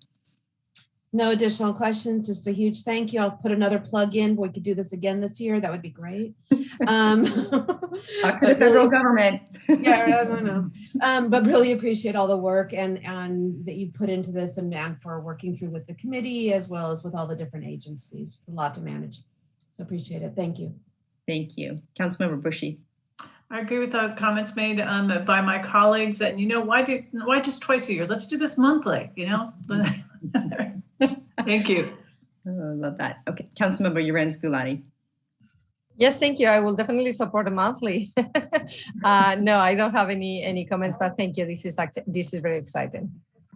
Yes, and to be clear, that is not part of what we're discussing. We get the joy of talking about it one time a year. I did want to build on what Councilmember Hill said, that these dollars are collective dollars, even though a big chunk of that first chart shows that San Rafael, a lot of the money comes to San Rafael because of the nature of how big a city we are. I always want to underscore that these projects benefit San Rafael, even if they're not in San Rafael, even if they're not physically located here. And what I love about this program, Marin County is small. We're like 250 square miles, something very small. And we really are interrelated on these key issues around providing legal aid for low-income folks, helping support victims of domestic violence, reducing veterans' homelessness. Those are not just San Rafael issues. So I'm really proud that we can have our money go bigger. And so even though it says Novato on the veterans homelessness, it's actually all of us or in South Alicio, those projects. So I just wanted to underscore that. And Molly, thank you. If Eli said that he asked you a lot of questions, I know that he did. So thank you for that. And Jacob, thank you for shepherding us through our San Rafael side. So with that, I will turn to Councilmember Hill for a motion. Thank you. I would be honored.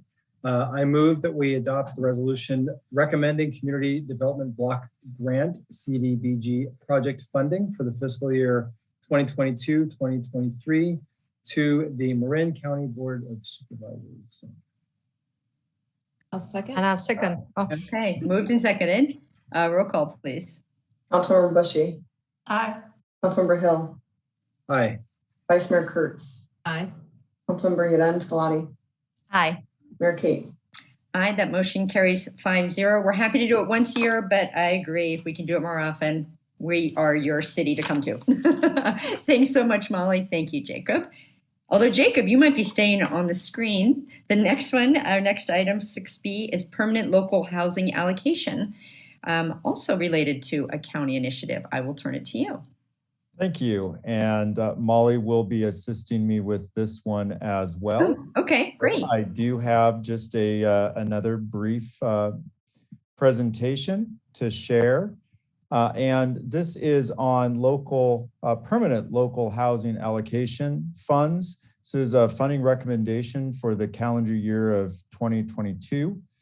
And the Permanent Local Housing Allocation Program, it's a state program, provides funding to local jurisdictions for affordable housing.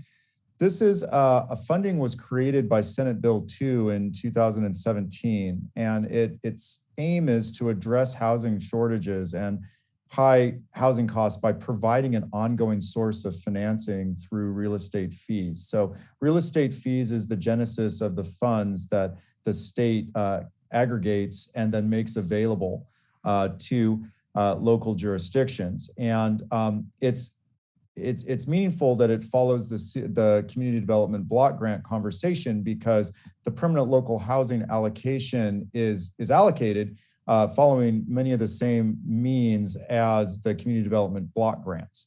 So the County of Marin is eligible for non-competitive permanent local housing allocation funds as an entitlement community of the U.S. Department of Housing and Community Development. And because it has an approved housing element and submits annual progress reports to the state. So this is connecting with many items on the council's agenda tonight. So just real quickly here, the funds are intended to complement local housing funding in a 1-to-1 match. So typically the match here will be the county's housing trust fund. I know alternatively though that the city's housing trust fund potentially could be used if necessary, but that main source of funding, and if there's any questions, the county would have funding in the projects if there is permanent local housing allocation funds. So currently, and this funding does fluctuate each year. It again is based on real estate fees. And so this, I think that there's been a lot of activity happening over the last couple of years. And so the county right now does have $1,127,763 to allocate. The county does need to allocate these funds before it receives another allocation. And so there is a commitment to use these funds. I do have the percentages, the breakdown between the 3 different planning areas, although unlike the community development block grant, these funds are a little, those allocations are a little more squishy, if you will, between those areas. Certainly, all 3 of the areas go to contributing to providing the funding sources in total. But there isn't per se as much of a focus on San Rafael having a prescriptive authorization of a specific type of the funds. Rather, the City Council would make its recommendation following the priorities and the goal setting of the program to the countywide priority setting committee, which then forwards the recommendation to the Board of Supervisors, who then forwards the recommendation on to the State Housing and Community Development Department. So the goals of the permanent local housing allocation are focused on family housing, rental housing, homeownership housing, and special needs housing. The criteria given to us by the state includes project readiness, site control, which for functional purposes means a purchase and sale agreement has been executed between a seller and a buyer. And priority is given for housing that supports individuals and households earning at or below 60% of the area median income. So for this last year, applications were solicited at the same time as requests for funding for the community development block grant funds. There were 8 applications received countywide. 2 of those applications were in San Rafael. One of those applications is Belvedere Street, which is a project from the Canal Alliance. That request was for $400,000. The council may recall that this project also had applied for local housing funds, and at the last council meeting on March 7th, the council allocated $400,000 and discussed supporting a recommendation for the permanent local housing allocation funds at that time. Additionally, 3301 Kerner, which is an Eden housing project, supportive housing, adaptive reuse, it was also funded at the last council meeting.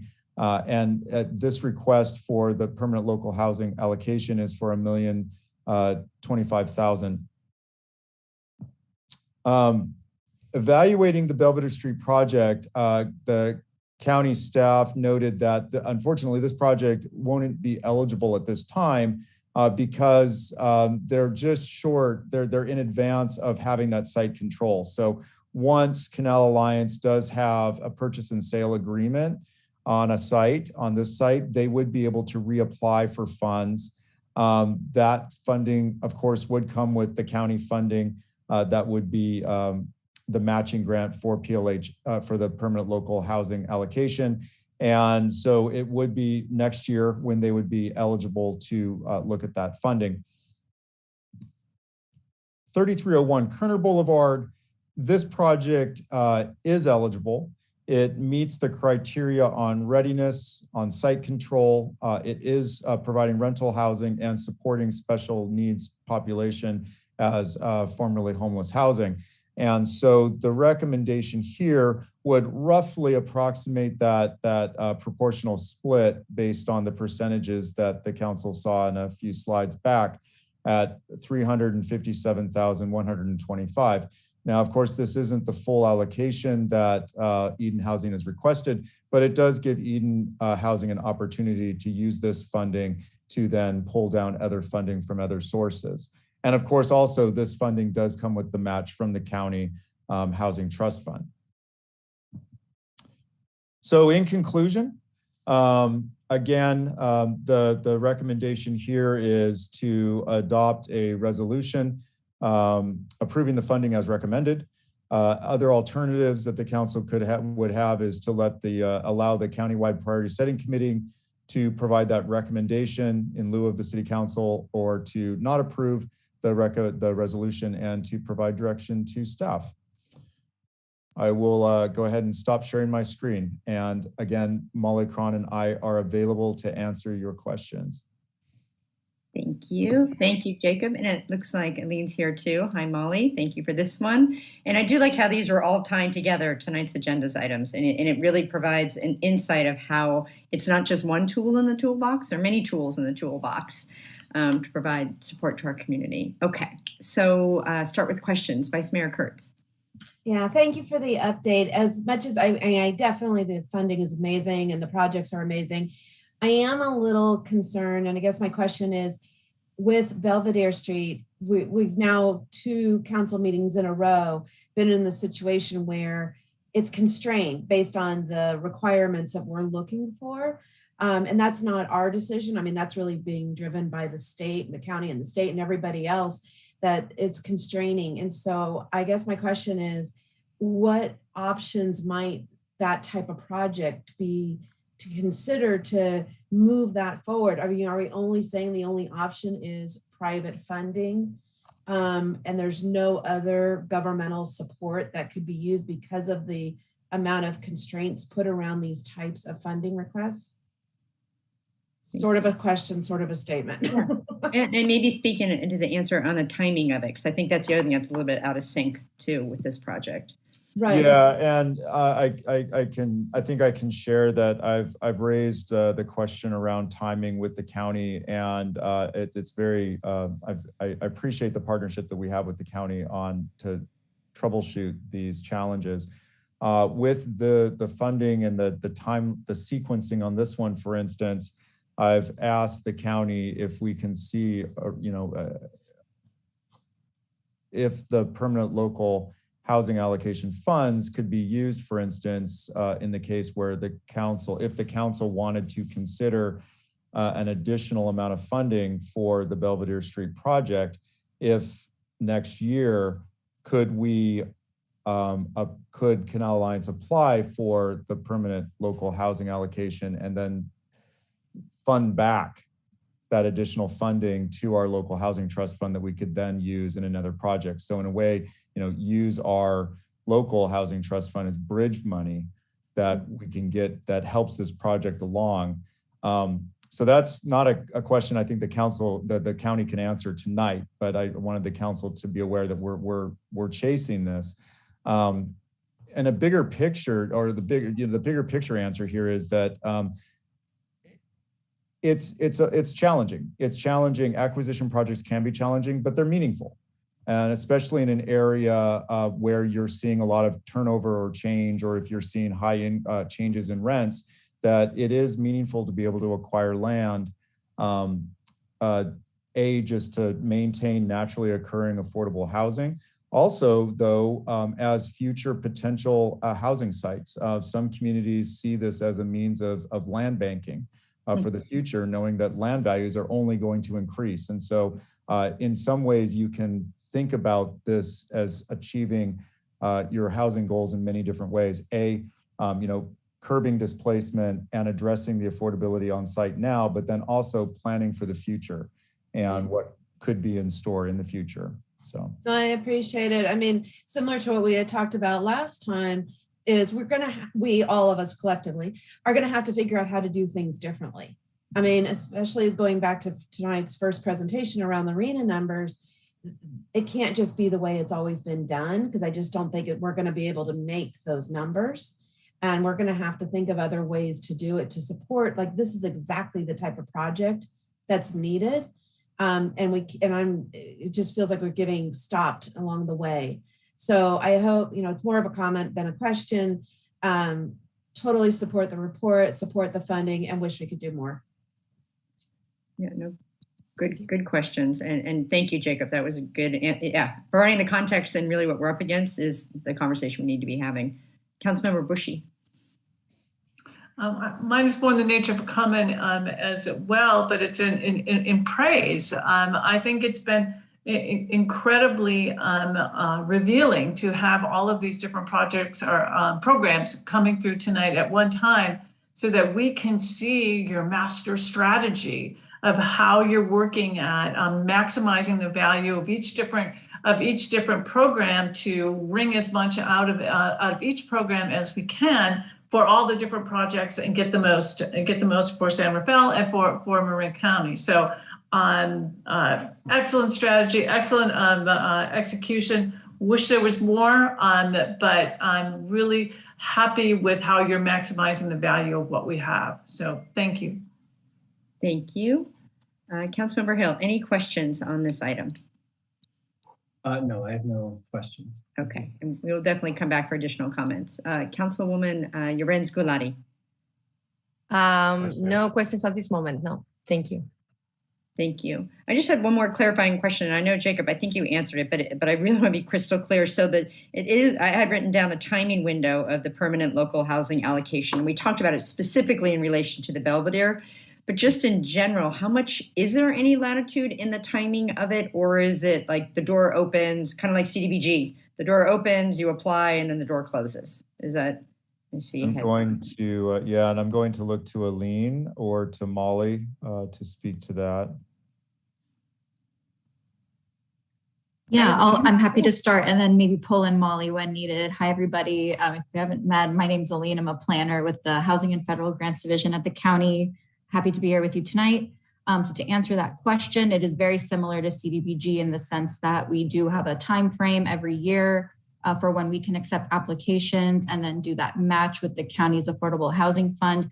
I do want to mention that in 2020, the board approved a 5-year expenditure plan for these funds. So this is the second year and we have 3 more. Just want to put that in context.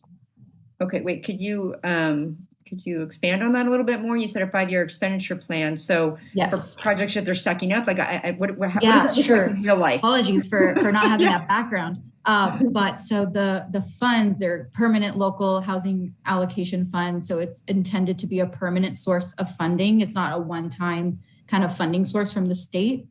And so with that, the activity that was approved when we applied for the funds was to match it with the county's Affordable Housing Fund. And in 2020, the board approved a 5-year expenditure plan to match the PLHA allocation with the county's housing funds for 5 years. Okay, I got it. I thought you were saying it was project specific, and it's not. It's process specific. Okay, yes. Great. Thank you for that clarification. Okay, we might have additional questions after public comment, but I'll invite the city clerk to help us manage that. Thank you. To comment on Zoom, please use the raise hand feature. And if by commenting by phone, please press *9. Each speaker will have 2 minutes to provide public comment and they'll be muted once time has elapsed. I do see a hand raised.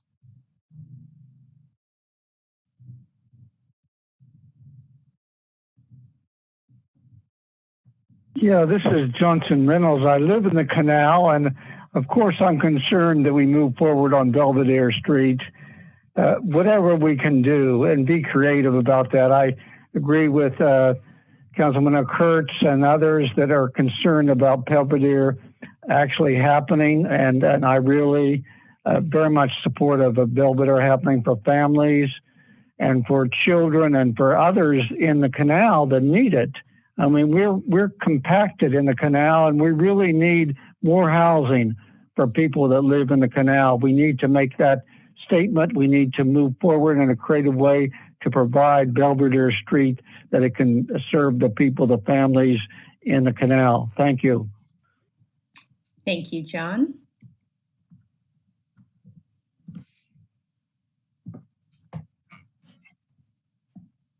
Hi, my name is Corey Haraga, and I work as the project developer for Eden Housing for the Kerner project. And I just want to say thank you to Molly, Aline, Jacob, and all the City of San Rafael and county staff for their effort administering these funds and their support. And of course, thank you to all the city council members, Councilmember Lorenz Galati. Thank you all for your support, and also for your support towards creating affordable housing at all income levels, and really helping towards that mission that we share. So again, thank you. Thank you, Corey, and thank you for being our partner in this endeavor. I see no other hands raised, so I'll give everyone a few seconds. I see no further public comment. Thank you. I will close the public comment and come back for final comments. Vice Mayor Kurtz, any additional comments? No, thank you. Okay. Councilmember Bushy, I know you made some comments already. You might want to have some more. No? No additional. Thank you. Councilwoman Urens-Gulati. Yeah, no, I just wanted to thank again everybody that is supporting this, because especially the one in Belvedere, and we know it's very different way of thinking. But as we want, Canal Alliance to be more competitive in the market when the houses are available for sale, I'm really fully endorsing this. I know that the funds are not going to leave the city until they actually have the project in place. So I feel really good about it. And thank you everybody really for the support. We need more housing like this. Thank you. Thank you. Councilmember Hill. Yeah, I think I did have the opportunity to confer with Molly and Jacob in advance. And the notion of anything we can do to bridge as a city in advance and to be creative, I would love for us to be prepared for that. The timing, I think, is something that came up. And so I think this leans into Councilmember Bushy's comments about the creativity that we have in the minds at the table here to use everything we can to make sure that we can bridge and work backwards if we possibly can. So thank you for your continued commitment. Great, and excellent report and excellent comments by my colleagues as well. I just want to close by thanking the Marin County for the collaboration. We're in this together, and when we can leverage these dollars in a efficient, effective, and cohesive way is really crucial. So I'm really grateful for being a partner in all of this. And to build on what Councilmember Bushy had said earlier, there are many tools. Tonight's meeting really shows all the different aspects and the different ways that we're working to provide housing of all types, but especially affordable housing and lower in our community. And I'm heartened by this. I like that we're ending on an up note of allocating money. It's always a good way to close out a meeting. So with that, I will ask the city clerk to come on, and we will how about you, Councilmember Hill, because it's related to CDBG. Would you like to make the motion? Sure thing. Let me make sure I'm... Sorry, put you on the spot. You got to Ready pull to it go. up on the screen. There you go. Okay, here we go. I move that we accept, let's see, yes. Nope, the wrong one. Yep. I move that we adopt a resolution recommending permanent local housing allocation, PLHA project funding for the fiscal year 2022 to 2023 for the Marin County Board of Supervisors. And I'll second. Okay, moved and seconded. Roll call, please. Councilmember Bushy. Aye. Councilmember Hill. Aye. Vice Mayor Kurtz. Aye. Councilmember Urens-Gulati. Aye. Mayor Kate. Aye, that motion carries 5-0. Thank you to all. That was excellent agenda this evening. Okay, the next two items, San Rafael Successor Agency. I don't see anything in there, so I'll draw this part out. Maybe there are a couple staff members that want to come on and wave goodbye. Yep, there they are. They're waiting. So thank you for a great meeting. Again, I like ending on an up note of allocating dollars and seeing progress to supporting all aspects of our community. So with that, be safe, everyone. This meeting is adjourned.